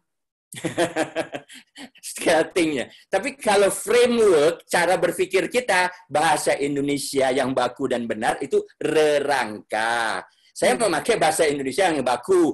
Tetapi pemerintah bilang kerangka. Gimana? Ya udah biarin aja lah. Dia bilang mana yang benar, terserah aja lah. Sama saja dengan ilmu pengetahuan. Saya bilang ilmu pengetahuan itu salah. Saya dipanggil nih yang namanya Pak almarhum Habibie ya. Jadi mau beliau waktu beliau jadi presiden, panggil. Saya klaim beliau, Pak Presiden. Ilmu sains itu terjemahannya bukan ilmu pengetahuan, tapi ilmu dan sains itu ilmu. Saya bilang pengetahuan itu knowledge, tapi the scientific knowledge that is a science. Jadi pengetahuan ilmiah itu ilmu. Tapi kenapa beliau bilang, udahlah enak nyebutnya ilmu pengetahuan. Lah inilah Indonesia. Presiden sendiri udah bilang begitu. Karena enaknya pronunciation, ya udah biarin aja. Nah itulah yang terjadi. Sampai sekarang rangka dan sebagainya. Oke lah, nggak apa-apa Bu. Itulah Indonesia, jadi nggak maju-maju Bu. Karena kita berdebat hal-hal seperti ini aja nggak selesai-selesai. Gitu. Nah, kemudian inilah yang dibuat oleh ASEAN-nya itu 32. Ini kurang. Bau. Nah, yang dibuat oleh Bu Teti itu mudah-mudahan jadi ASEAN, mudah-mudahan. Insya Allah kita doa saja. Saya sembahyang tahajud supaya terus-menerus itu menjadi ASEAN nantinya. Sudah banyak, nggak tahu tuh berapa ratus yang dibuat oleh disebut job title-nya. Ini kan baru 2 aspek saja. Nah, ini yang dibuat oleh Bu Teti. Saya ngambil atasnya doang, bawahnya nggak saya isi. Karena kalau saya isi nggak kebagian. Jadi ini sama Bu Teti. Saya berdebat sama Bu Teti nih masalah ini nih sama Pak Surono. Clear sekarang masalah nomenklatur. Nah, disinilah kita udah oke. Jadi akhirnya kita membuat standarnya. Jadi Pak Wisnu, ini udah ada. Katanya udah diserahkan, tapi kok belum keluar juga permennya ya. Allahu alam lah saya barang itu tugas Pak Wisnu. Nah, ini salah satu nanti dengan KBJI. Coba lihat KBJI kita ini ya. Ini nggak semuanya saya ambil sebagai satu aja, sebagai contoh aja. Nah, itu nggak cocok. Nah, ini sini dia matching antara KBJI dengan pemetaan Ibu. Alhamdulillah tidak match, Bu. Nah, ini alhamdulillah nggak match. Kenapa nggak match? Ya supaya kita ada kerjaan sama Bu Teti, nanti disuruh perintah oleh Pak Wisnu, kita dapat kerjaan lagi untuk mematchingkan antara KBJI yang baru untuk dengan map pemetaan okupasi. Ini basic sekali. Saya berteriak sejak zaman Pak Putu Laksaguna sama Pak Pitana, tetap saja begini-begini juga.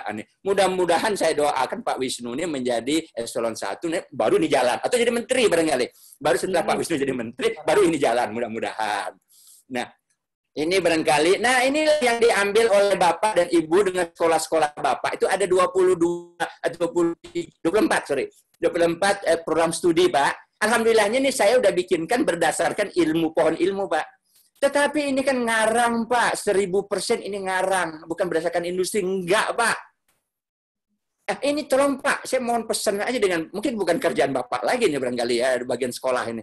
Ini, Pak, kesian Hildikti Pari, saya capek, itu nggak matching dengan dunia industri, Pak. Dengan pemetaan yang dibuat oleh Bu Teti, dengan ini, alhamdulillah nggak match. Kayak gini coba Bapak lihat.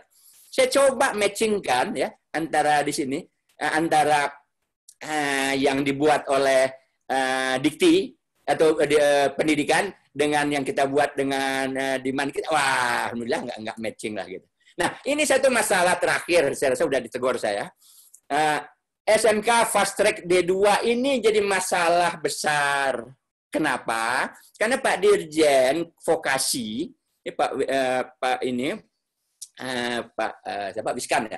Nah, itu membilang nanti ada SMK biasa 3 tahun, ada SMK yang 4 tahun, ada yang 4,5 dan 5. Ini saya jadi bingung nih.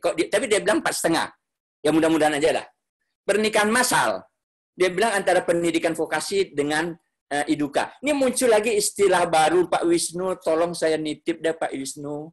Di pendidikan kan lahirnya belakangan. Kita kan lahirnya duluan. Kita nyebut Dudi. Ya, dunia usaha, dunia. Tapi muncul iduka. Nah, jadi ada iduk tapi ada K-nya gitu. Bapak lucu Pak. Jadi kalau kita lihat industri dan dunia kerja, pada sama dengan barang yang sama kita buat istilah yang beda. Itu jadi bingung kami Pak. Tolong Bapak barangkali samakan, termasuk juga BNSP ini samakan nomenklatur antara tenaga kerja dengan dunia pendidikannya berantem terus karena menterinya beda. Tolong deh samakan saja melalui BNSP harusnya yang menyatukan. Dudi sama iduka tolong, jadi bingung kita Pak begitu bicara dengan orang pendidikan bicaranya iduka. Dia bicara dengan industri kita dengan Pak Wisnu namanya Dudi. Ya, yang mana nih saya jadi barangkali. Kalau bicaranya kawin massal, nikah massal antara pendidikan vokasi dengan iduka menjadi kurikulum dulu. Apa benar? Kebutuhan industri dulu dong. Harusnya iduka dulu atau industri dulu baru dengan pendidikan.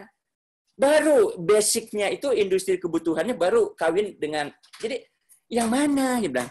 Ini saya jadi nikah-nikah kawin massal segala macam enak ngomong. Mas Menteri juga bilang demikian. Tapi maksudnya vokasi dengan industri yang duluan kan industri dulu, pendidikan kan belakangan, kebutuhannya kan lain. Makanya nggak match dari sekarang tuh alhamdulillah nggak match sampai sekarang. Saya capek itu di retail itu Pak menginikan, tapi urut dada begitu nggak apa-apa lah.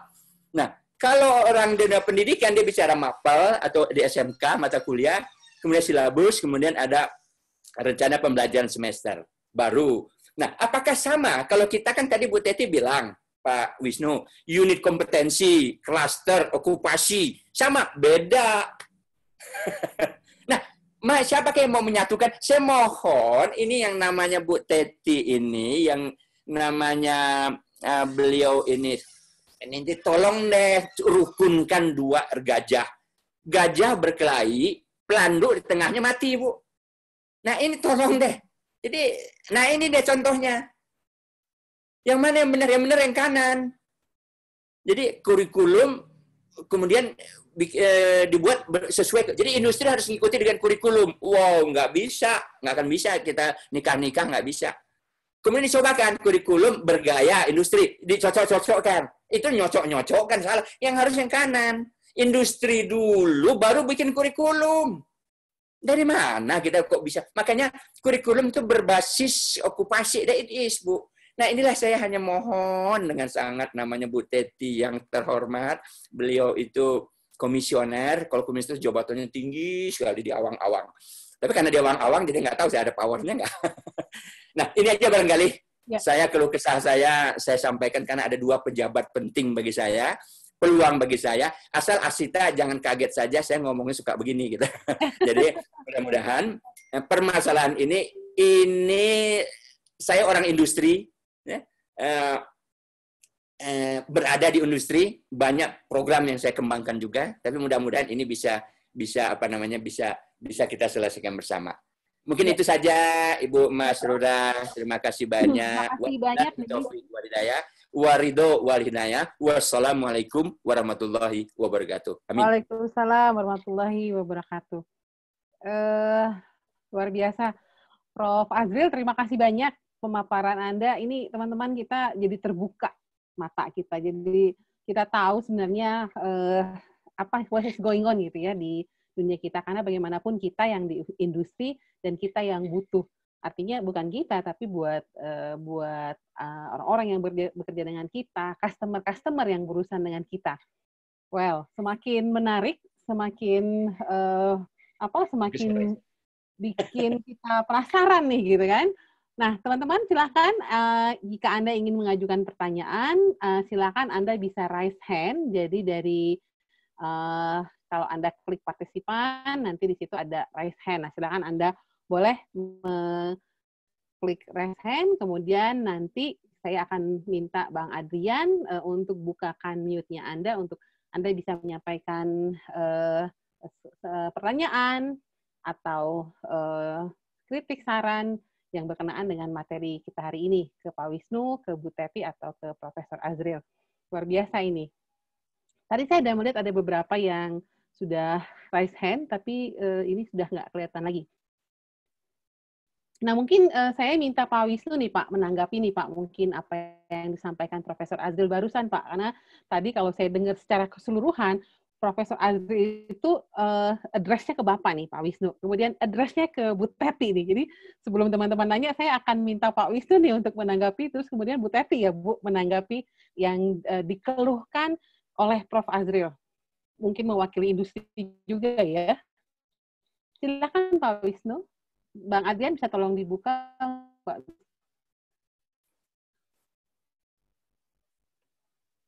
Bang Adrian bisa bantu bukakan. Silakan Pak Wisnu sudah dibuka. Terima kasih Bu. Apa yang disampaikan oleh Pak Prof itu saya setuju Bu. Memang dari industri sih sebetulnya kita kurikulum. Nah kebetulan di bawah Kemenparekraf kita sih tahun 2010 sudah mencoba untuk mengembangkan kurikulum berdasarkan industri. Jadi kita pernah mengundang orang industri, walaupun saat itu kita dengan Bu Teti, dengan Pak Surono mencoba untuk membuat skema okupasi maupun skema KKN, walaupun ditetangani oleh Ketua BNSW sama Kepala Badan waktu itu. Karena kebutuhan cepat, kami memberanikan diri untuk melakukan itu, sehingga LSP, P3, dan P1 ada dasar untuk melakukan uji dan pengembangan kurikulum. Waktu itu seperti itu. Jadi kita walaupun tidak melakukan survei terlalu lama di industri, tetapi kita mengajak orang-orang industri untuk berkomentar dan memberikan pemahamannya di kita. Gitu. Itu yang kita lakukan sebenarnya. Saya setuju dengan Pak Prof. Oleh karena itulah maka kemarin hari Senin ya Pak Prof ya kita ketemu. Jadi saya dengan Pak Prof sudah bertemu kalau nggak salah hari Senin untuk membicarakan tentang kedepannya ini bagaimana. Jadi apa yang dibicarakan oleh Pak Prof itu memang itulah yang kita bicarakan waktu saya bertemu dengan Pak Prof, yang mudah-mudahan di tahun 2020 ini kita sudah anggarkan untuk mencoba membuat analisis supply and demand SDM pariwisata yang diawali dengan evaluasi yang disampaikan oleh Pak Prof tadi, yaitu KBLI sama KBJI. Kita coba lihat, kita sampaikan nanti ke BPS kalau sudah selesai analisisnya. Mudah-mudahan nanti data yang dikeluarkan oleh BPS juga sesuai dengan harapan kami gitu Bu. Ini sedang proses, jadi walaupun terlihat terlambat, tetapi apapun lah ada usaha kita untuk bisa mencoba untuk membuat yang terbaik lah. Dulu bukan yang tidak terbaik, dulu itu yang terbaik gitu ya. Kira-kira perkembangan industri terus berkembang, maka kita harus kembangkan juga. Nah, hari ini kita mencoba bicara, mungkin hari ini yang terbaik. Mungkin tahun depan kita revisi lagi, kita kembangkan. Nah, itu yang hari terbaik ya. Karena begitu Bu ya. Jadi dunianya industri nggak pernah berhenti dia. Jadi kita ikuti, dan dunia pendidikan juga harus mengikuti dunia industri. Jadi itu sih komentar saya. Jadi terima kasih Pak Prof. Nanti kita lanjutkan pembahasan kita, dan saya butuh Pak Prof dengan tim untuk bersama-sama nanti kita mengevaluasi dan membuat okupasi KBL, KBJI, yang mudah-mudahan itu nanti hasilnya kita akan sebarkan, sosialisasikan ke teman-teman industri maupun di pendidikan, agar bisa nanti digunakan sebagai basis pengembangan kurikulum. Itu Bu, sementara terima kasih. Ya, baik, terima kasih Pak Wisnu. Bu Teti sedikit mungkin menanggapi materi paparan dari Prof. Azril tadi dari BNSP seperti apa Bu? Ibu Bapak yang saya hormati Prof, saya ingin menyampaikan, kan saya juga udah 20 tahun ya ngerjain standar kompetensi sejak zamannya Asita Skill Center. Di paparan saya ada kok track record saya. Jadi kita adopsi waktu itu dari Australia karena kita belum mampu menyusun, kita kontekstualisasi ke Indonesia, tapi over the years mungkin keterlibatan dari industri mungkin ini yang menjadi permasalahan utama kita, karena industri itu kalau diminta lama-lama duduk dalam rangka perumusan atau penyusunan memang bukan tugasnya dia, karena kan dia harus produksi. Nah, waktu penyusunan yang pertama itu sebenarnya sudah dikemas dalam okupasi. Pak Wisnu kalau ingat waktu itu sudah bentuknya okupasi sih Pak, di peraturan Menteri Tenaga Kerja yang lama. Ya. Tapi ketika di tahun 2016 berubah regulasi, itu kemudian jadi curah. Sehingga yang tadinya paketan terus curah gitu loh. Nah, mungkin ini kan sudah berjalan hampir 4 tahun ya. Dan Prof memang saya sadari bahwa ini adalah a living document Prof. Ini adalah dokumen hidup yang terus-menerus kita perbaharui, kita revisit, dan alhamdulillah Pak Wisnu sudah memfasilitasi kami. Mulai dari kapan ya Bu Masrura? Kita mulai online itu jalan 2 bulan ya Bu? Udah jalan 2 bulan kan ya? Ya. Alhamdulillah karena COVID nih, Prof, we can all sit together. Iya. Sebenarnya ada blessing juga sih. Jadi semua teman-teman industri terus akhirnya pada duduk, terus kita revisit dokumen itu, terus kita lihat, ini kok kayak gini ya, gitu. Mulailah. Nah ini nanti kita masih terus akan ngemasnya jadi okupasi, akhirnya akan ke sana, Prof, akan ke sana.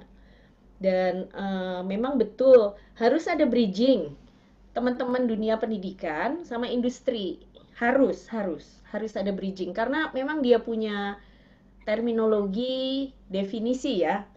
Sebenarnya kalau udah duduk ketemu bareng gitu bisa kok. Nah, ini yang saya ingin sampaikan juga bahwa ASEAN itu kan sudah menjadi dokumen yang disepakati nih. Dan tahun ini ya Pak Wisnu ya,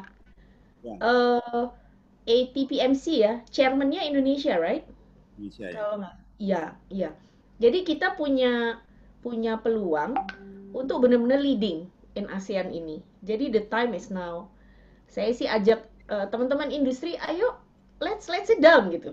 You tell us kemasannya, isinya atau persyaratannya, dan kami terbuka untuk itu. Lawang ini living document kok. Ya, itu aja sih Bu Masrura. Terima kasih. Ya, oke, Bu Teti, terima kasih atas tanggapannya. Pak Eben Hazard, saya buka mute-nya Anda ya Pak, silakan mengajukan pertanyaan. Pak Eben Hazard. Terima kasih Bu Masrura, mohon maaf, ini saya sebetulnya tadi sedang work from home, dengan kebetulan saya chat dengan Ibu Rose, jadi Ibu Rose minta saya untuk menyampaikan beberapa hal. Terima kasih Prof, Pak Wisnu, Bu Teti. Selamat jumpa di virtual. Mohon maaf saya tidak buka video karena sedang tidak proper look. Sudah santai di rumah, kebetulan sedang memasarkan virtual tour yang kami buat untuk teman-teman tour guide di Jakarta. Jadi mungkin kebetulan saya memang sedikit banget ngerti soal SKKNI dan sebagainya.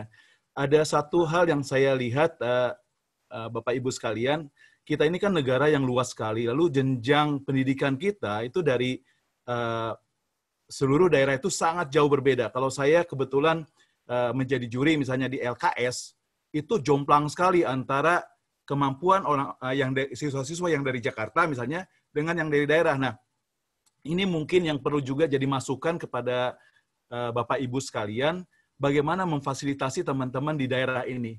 Nah, teman-teman tour operator daerah juga standarnya juga masih perlu banyak sekali diperbaiki.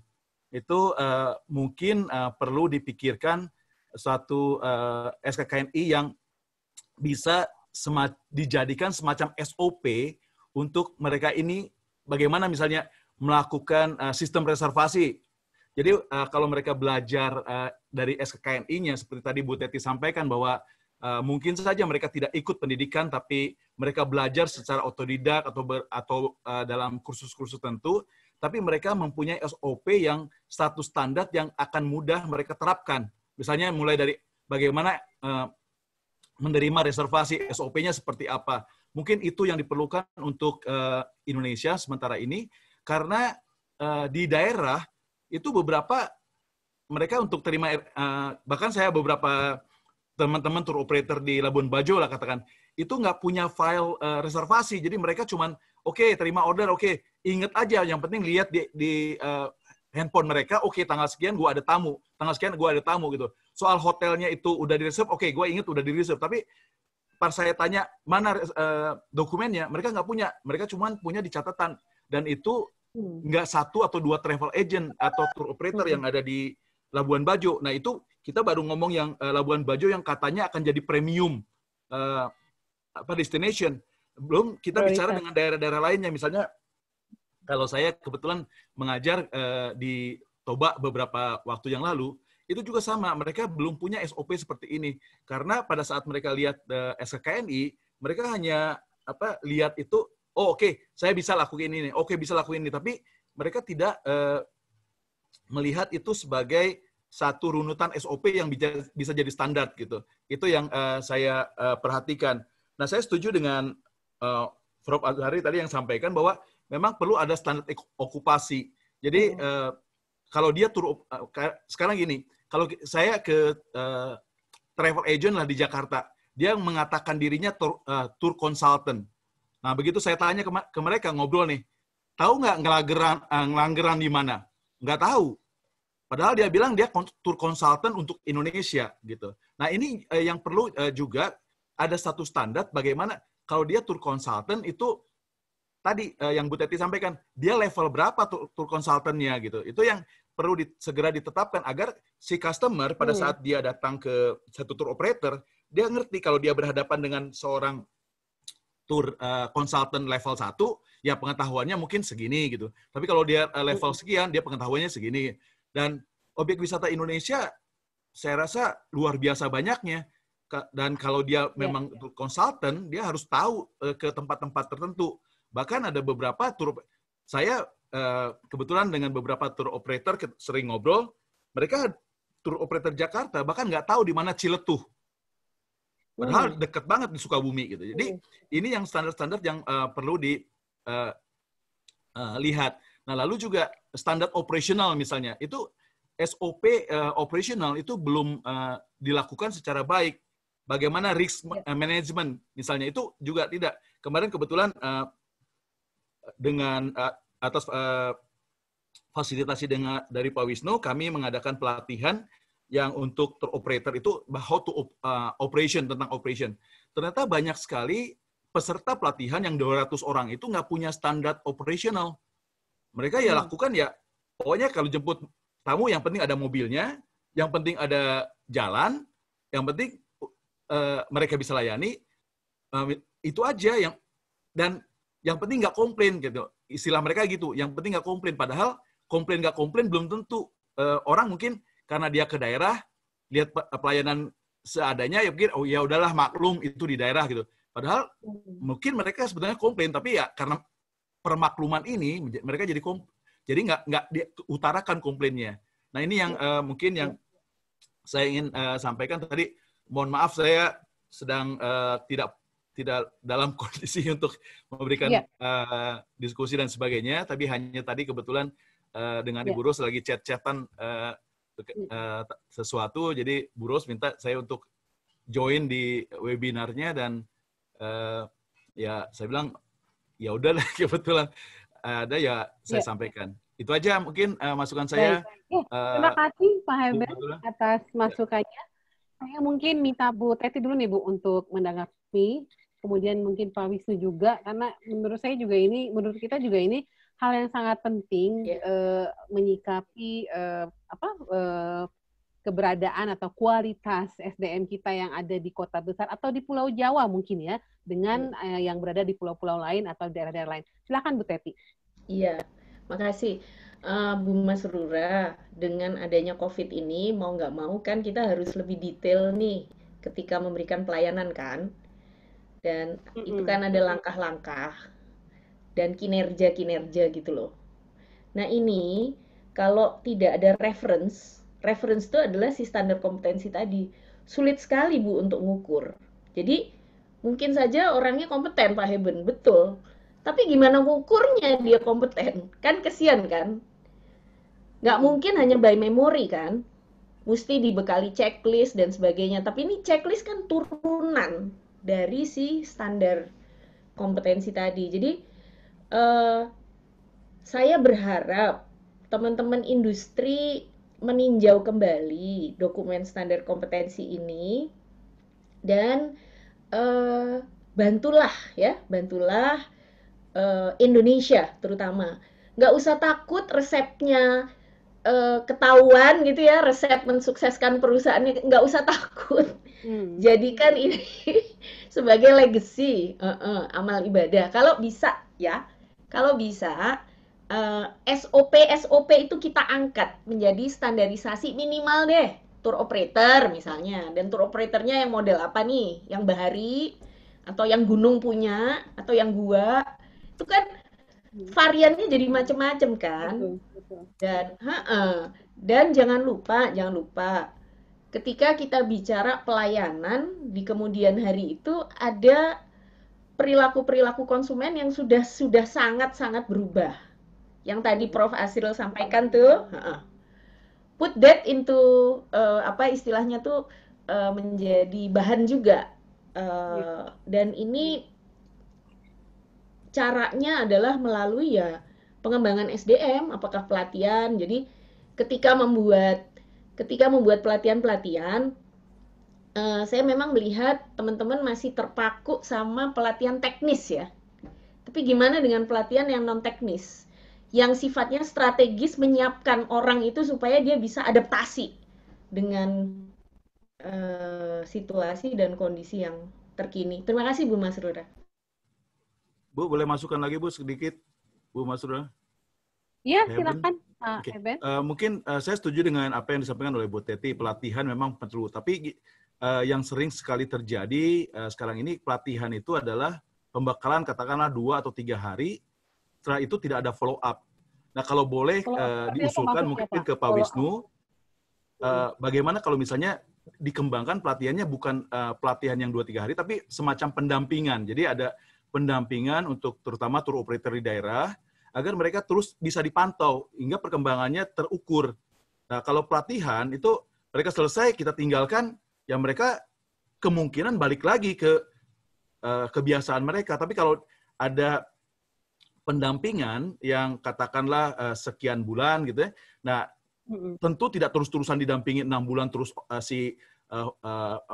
fasilitator di sana, tapi mungkin 2 bulan sekali si fasilitatornya lihat bagaimana perkembangannya, itu akan lebih efektif daripada pelatihan yang cuma 2 atau 3 hari. Mungkin sekarang pola dari pengembangannya mungkin perlu ke pendampingan dibandingkan dengan pelatihan. Itu saja masukan saya. Terima kasih. Mungkin Pak Wisnu nih Pak yang bisa nanggapin Pak.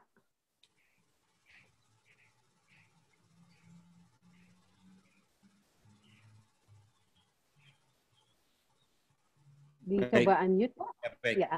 Baik Ibu. Pertama saya ingin menanggapi begini. SKKN itu kan sebuah standar kompetensi. Dia standar. Jadi ngomongin standar itu kan minimal.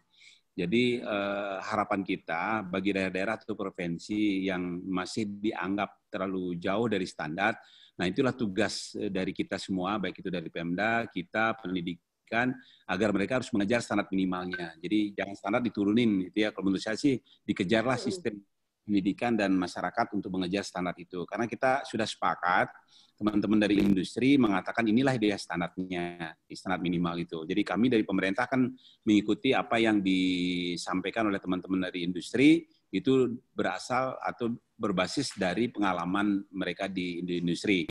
Itu pertama sih saran saya seperti itu, kecuali pemikiran teman-teman menurunkan. Tapi menurut saya sih jangan, karena kan ada dua hal yang kita mau kejar nih. Satu, kita ingin bersaing nih di tingkat internasional. Satu lagi, kita ingin yang di bawah naik ke atas. Jadi di tanda petik ya, dipaksa untuk naik gitu. Jadi kita kan mengerti kan sistem kita, jadi kalau nggak dipaksa orang nggak jalan. Orang di sekolahan aja kalau nggak ada ujian nggak belajar dia. Kira-kira begitu bahasanya. Ya.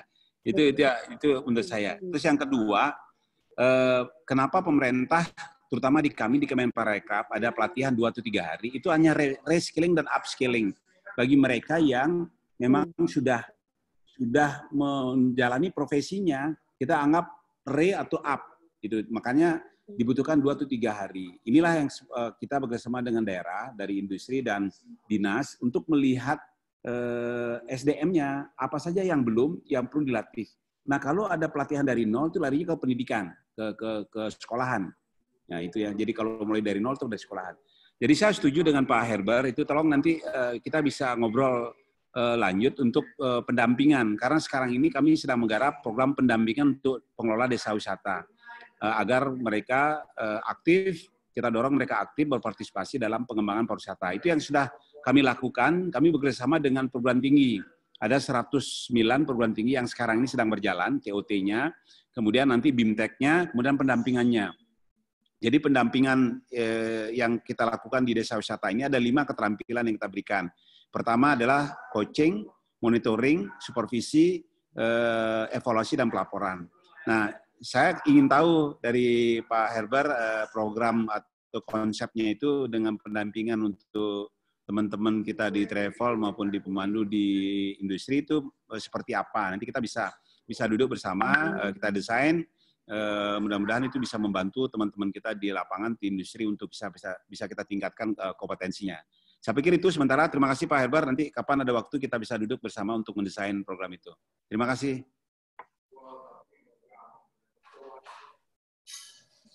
Terima kasih Pak Wisnu. Mungkin kalau teman-teman yang di travel ya Pak, mungkin kalau untuk SOP di masing-masing itu pasti sudah punya gitu loh. Cuma sekarang kalau kita bicara seperti apa kita menstandarisasinya semua. Saya pengen Profesor Azil nih untuk memberikan pendapat Pak. Silakan. Ya, terima kasih. Sebenarnya saya hanya berbeda aja angle. Kalau sama kan berarti sama dengan Pak Wisnu, sama dengan Bu Teti. Saya berbeda saja. Ya. Memang kan tadi Pak Wisnu dia sampaikan bahwa standar itu adalah minimum. Ya, harusnya jangan itu aja dipenuhi Pak. Jadi betul saya sangat setuju dengan Pak Wisnu. Ya. Jadi bisa lebih. Nah, ini kelemahan dari kita karena membuat satu standar yang minimum. Padahal antara 2 katakanlah level 2. Ya. Nah, di level 2 itu mau ketiga, itu kan bisa 2/4, 2,5, 2/3, atau 2A, 2B, 2C. Terserah Bu Teti itu barangkali yang ininya. Jadi itu yang mengisinya gitu. Jadi orang tuh bisa ke level 3 kalau sudah mencapai ke 3/4 atau 2,7 sekian. Nah, itulah. Nah, kita kan memang tidak diperkenankan dalam peraturan pemerintahnya, tapi bisa horizontal, bisa juga vertikal. Vertikal tuh misalnya tadi yang marine bahari, ya, pemandu atau tour leader pemandu bahari kan tentu agak berbeda dengan yang gunung, misalnya. Nah, ini juga kan apanya kan akan berbeda juga. Jadi bisa digarap dengan vertikal maupun dengan horizontal. Tetapi memang peraturan kita kan hanya menyatakan bahwa minimum standar saja. Nah, kalau untuk melebihinya gimana? Nah, ini tugas kita barangkali secara praktisi barangkali ya ada jenjangnya juga. Karena kalau jenjang itu kayak ordinal, memang kelemahan dari ordinal itu begitu secara statistik. Batasnya lompat dia langsung. Padahal kalau kita membuat interval, ada intervalnya dari sekian sampai sekian, nah ini akan lebih bagus. Demikian juga tadi yang vertikal. Nah ini salah satu saja, memang saya juga merasakan di retail juga begitu. Misalnya di restoran kami, ini juga dia level barista. Baristanya barista level, katakanlah baru level 3 atau katakan level 4 misalnya, atau level 5, atau level 6 barangkali. Nah, dia ya batasnya ya level 6-nya itu ya standarnya minimum. Padahal dia sudah melebihi ke atas tapi belum nyampe ke 7 misalnya. Nah, apa nggak bisa kita membuat sendiri? Nah, ini yang barangkali jadi pemikiran barangkali Bu Teti yang terhormat. Ini pemikiran saja, baik mau vertikal maupun horizontal. Ini hanya pemasukan saja karena saya juga mengalami sama dengan Pak Heben tadi, sama pengalaman saya juga seorang barista misalnya ini mau level naikkan gimana nih? Ya batasnya ya exactly sekali, ordinal sekali. 2, 3, 4, padahal kan ada sedikit lagi kurang. Apa saja pemenuhan kekurangannya itu. Nah, thank you, Bu Masura. Ya. Terima kasih, Pak Fazil. Pak Heben, jadi tadi Pak Wisnu sudah sampaikan yang baru ada program pendampingan sekarang ini adalah untuk di desa wisata ya Pak. Jadi untuk di tour operator apa mungkin belum, atau mungkin nanti ke depannya ada program itu mungkin insya Allah mungkin Pak Wisnu bisa sampaikan ke kita ya Pak. Tapi kita juga merasa bahwa di antara kita ya, di antara travel juga SOP kita memang masih belum seragam Pak. Dan ini kita juga mungkin harus duduk bersama juga, tidak hanya ASITA tapi asosiasi yang lain juga untuk bersama-sama duduk dan menseragamkan atau menstandarkan itu. Jadi ini mungkin jadi PR kita bersama ya, tidak hanya mungkin buat pemerintah tapi buat kita juga di industri untuk bersama. Ada Bu Dona Ekawati, silakan mungkin Bu Dona untuk memberikan pertanyaan yang sudah mengangkat tangan. Bu Dona, saya unmute Bu, silakan. Bang Adrian, minta tolong Bu Dona Ekawati di-unmute.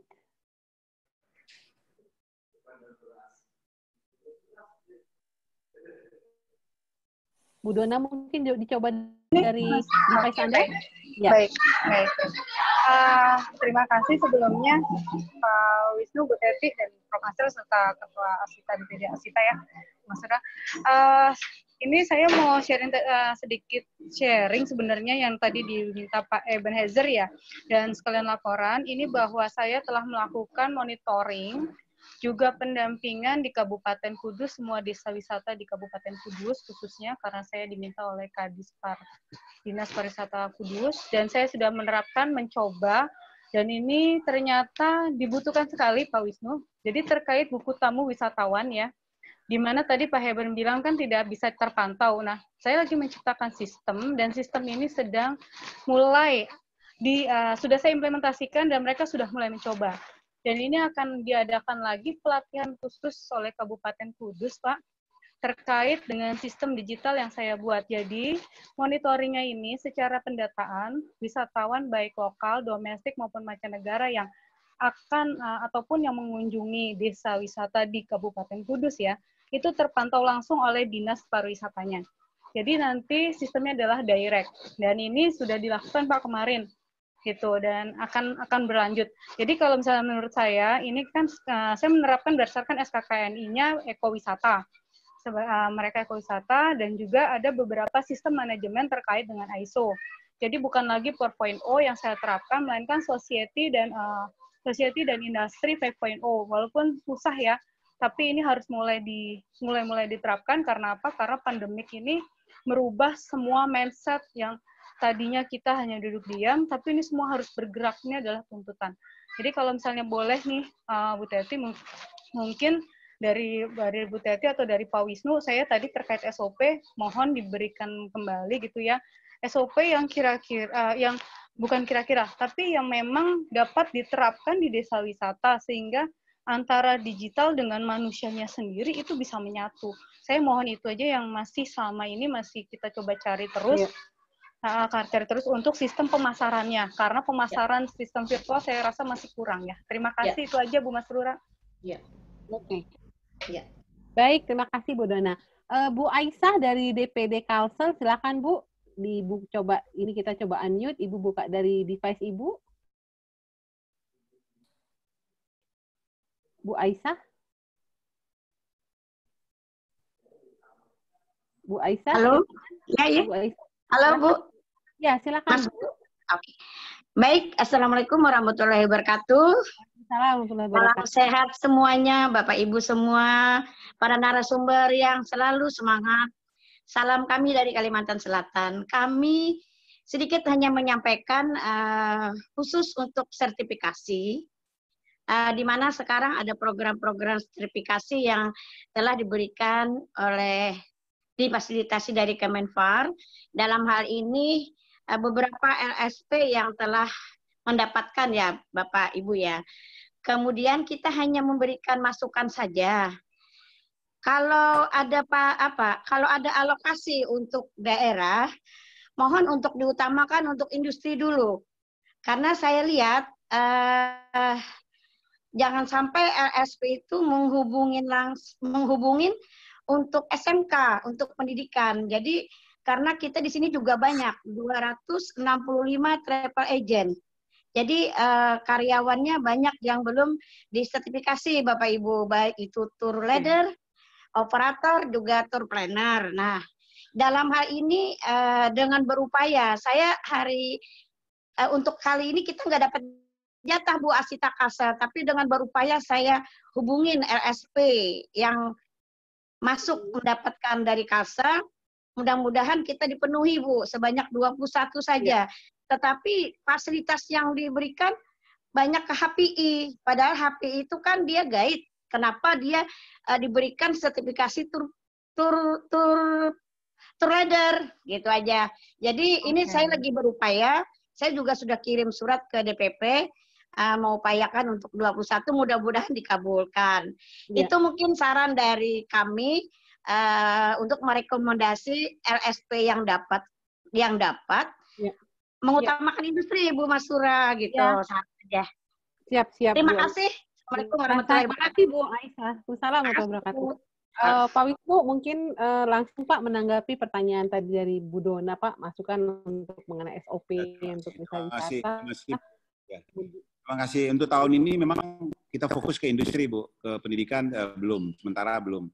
Jadi kita karena COVID-19 ini sebagian dari anggaran kita kan untuk mengatasi COVID-19. Nah, sebagian kita fokus ke industri.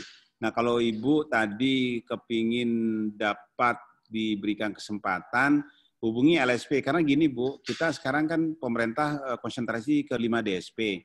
Nah, 5 DSP kita benahi dulu dari kota anggaran yang terbatas, kita fokus dulu prioritas ke sana. Nanti kalau seandainya di daerah tersebut sudah semua tersertifikasi, nah kemudian baru kita bergerak ke daerah-daerah yang lain. Ini mohon dimaklumi Ibu.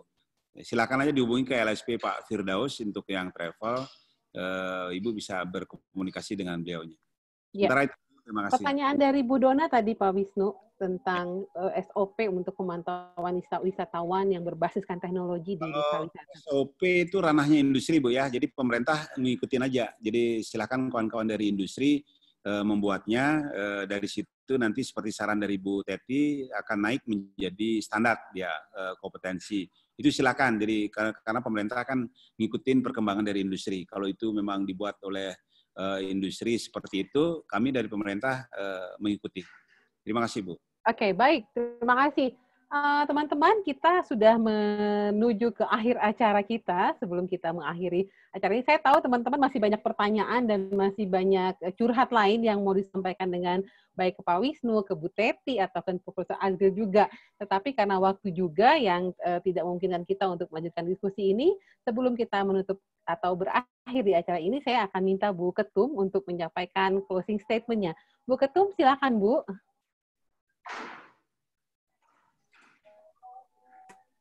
Bu Ketum. Alhamdulillah. Yes, Alhamdulillah. Terima kasih kepada Pak Wisnu, Mbak Teti, Prof. Azril, dan tadi Pak Eben, Pak Bu Aisyah, Mbak Nona. Aduh, ini bagus banget ya Pak Wisnu. Terima kasih nih. Jadi kita udah lengkap nih. Ada praktisi, akademisi, pemerintah, terusnya semua nih tadi poinnya tadi terima kasih Pak Wisnu, dari Pak Wisnu yang saya make note saat ini Kemenpar sedang mengadakan review untuk SKKN dan KKNI dengan melibatkan sektor-sektor industri termasuk menyesuaikan dengan kondisi saat ini dengan menggunakan online. Terima kasih. Terus tadi Pak Wisnu, punten, Bu Aisyah dari Asita DPP Kalsel, itu selalu memang pertama seluruh tadi anggota Asita kurang lebih 7.000 travel agent dia sudah berkomunikasi dan ada sedikit belum puas, dia pasti akan suratnya ke DPP. Jadi punten nanti Pak Wisnu, Mbak Teti, kalau misalnya ada surat itu pasti dari DPD, dan kita intinya ingin sekali semua di provinsi ini yang tadi kata Mbak Teti luas dari Sabang Merauke termasuk Papua, Maluku, membersnya ada 114, mudah-mudahan ini bisa sampai pelosok-pelosok. Terima kasih. Kemudian untuk Mbak Teti, terima kasih trust and confidence. Juga ini walaupun kita sudah tahu, tapi kita tekankan, jadi tadi profesi adalah bidang pekerjaan yang memiliki kompetensi yang diakui oleh masyarakat. Itu poinnya yang diakui oleh masyarakat, jadi sangat menarik. Aduh, terima kasih Prof. Azril. Memang Prof ini sangat-sangat membuka. Jadi ada tadi kita waktunya hospitality, terus kemudian behavior jadi sekarang jadi customized tourism, kemudian biasanya kita enjoy, sekarang kita harus memikirkan value. Terima kasih. Dan punten, kenapa saya dari dulu itu betul Prof, waktu saya sekolah, kalau lagi ngobrol-ngobrol, kamu mah hanya pembisnis, jadinya taunya ini aja. Yang satu lagi, kamu hanya profesor, akademisi, punten, tapi kan nggak tahu lapangan. Oleh karena itu jadinya saya dengan adanya pembicaraan itu punten Prof, saya jadi belajar sampai dokter, tapi sebentar lagi belum profesor ya Prof, jadi saya belum banyak profesor. Jadi memang kita penting untuk tadi kata Mbak Teti, kita bridging antar dan praktisi. Karena ini sudah tidak bisa dipisah-pisahkan, kita harus duduk dan bridging untuk masalah ini. Jadi terima kasih lagi tadi kepada Pak Heben, itu teman saya yang mulai dari saya buka travel, Pak Heben sudah jadi tour leader. Jadi hebat, saya selalu berkomunikasi. Tentunya memang Asita ini, Pak Wisnu, Mbak Teti, Prof. Azril, kita memang tidak bisa sendiri dan kita selalu bersatu, kita selalu saling kasih informasi. Mudah-mudahan terima kasih lagi kepada juga Mbak Dona, Bu Aisyah. Dan terima kasih Pak Wisnu. Terima kasih sekali, kita nanti Pak Wisnu ini sangat dan Mbak Teti sangat komunikatif dan kita memang Prof tidak mudah untuk membalikan telapak tangan. Tapi dengan yang tadi saya kasih sambutan yang pertama, ini jauh lebih baik saya rasakan semakin meningkat tadi ya. Pak Wisnu dengan Mbak Teti dan Prof. Azril, jangan segan-segan untuk kita sekali lagi berdiskusi. Pasti ada manfaatnya dan ini untuk semua dari anggota Asita, HPI, PHRI, dan lain-lain yang tidak bisa saya sebutkan satu-satu persatu untuk asosiasi. Terima kasih sekali lagi, saya sangat bangga, sangat merasakan hikmahnya, mudah-mudahan juga dirasakan juga oleh seluruh anggota Asita dan lain-lain asosiasi. Terima kasih. Wassalamualaikum warahmatullahi wabarakatuh. Waalaikumsalam. Waalaikumsalam warahmatullahi wabarakatuh. Terima kasih Bu Ketum. Teman-teman, sahabat Asita, sahabat pariwisata di seluruh Indonesia, akhirnya kita berada di ujung acara kita hari ini, Bincang Bisnis Asita episode ke-15. Topik hari ini mengenai SDM pariwisata, dan dari hasil diskusi hari ini, walaupun belum tuntas ya teman-teman, kita tahu bahwa kita punya tugas yang sangat berat. Tidak hanya buat kita sekarang, tapi juga buat generasi kita mendatang. Dan Pak Wisnu yang berada di pemerintahan juga tak kalah beratnya tugas. Kalah beratnya juga. Berharap teman-teman semua di seluruh Indonesia dapat berkontribusi, dapat memberikan saran, masukan terkait dengan apa yang harus kita lakukan dan bagaimana kita membridging tadi seperti Bu Teti bilang dan seperti Bu Ketum juga bilang. Teman-teman bisa menyampaikan saran, pendapat Anda ke email bincangbisnisasita@gmail.com ya, bincangBisnisAsita@gmail.com. Nanti materi-materi juga akan kami sampaikan di sana. Jangan lupa teman-teman, Bincang Bisnis Asita kami lakukan setiap hari Sabtu jam 1.30 dengan berbagai macam topik yang menyangkut isu pariwisata Indonesia dan isu bisnis di anggota Asita. Terima kasih sekali lagi kami ucapkan kepada Bapak Wisnu Bawatarunajaya, Ibu Teti Arianto yang sudah hadir, dan Profesor Azri Azhari yang juga sudah hadir dan memberikan pencerahan kepada kita semua. Sekali lagi, terima kasih banyak atas segala waktu Bapak dan Ibu yang sudah berkenan hadir dan berdiskusi kepada kami. Sampai jumpa di acara Bincang Bisnis Asita episode berikutnya di minggu depan. Salam sehat selalu. Wassalamualaikum warahmatullahi wabarakatuh. Waalaikumsalam warahmatullahi wabarakatuh. Terima kasih Pak Andri, terima kasih Pak Wisnu, terima kasih Bu Tati, Bu Ketum. Ya, Pak Mul bagi dua, benar. Ya. Terima kasih. Terima kasih teman-teman semuanya. VPS, ya, kalau VPS benar bayar. Kemarin itu 3 bulan ada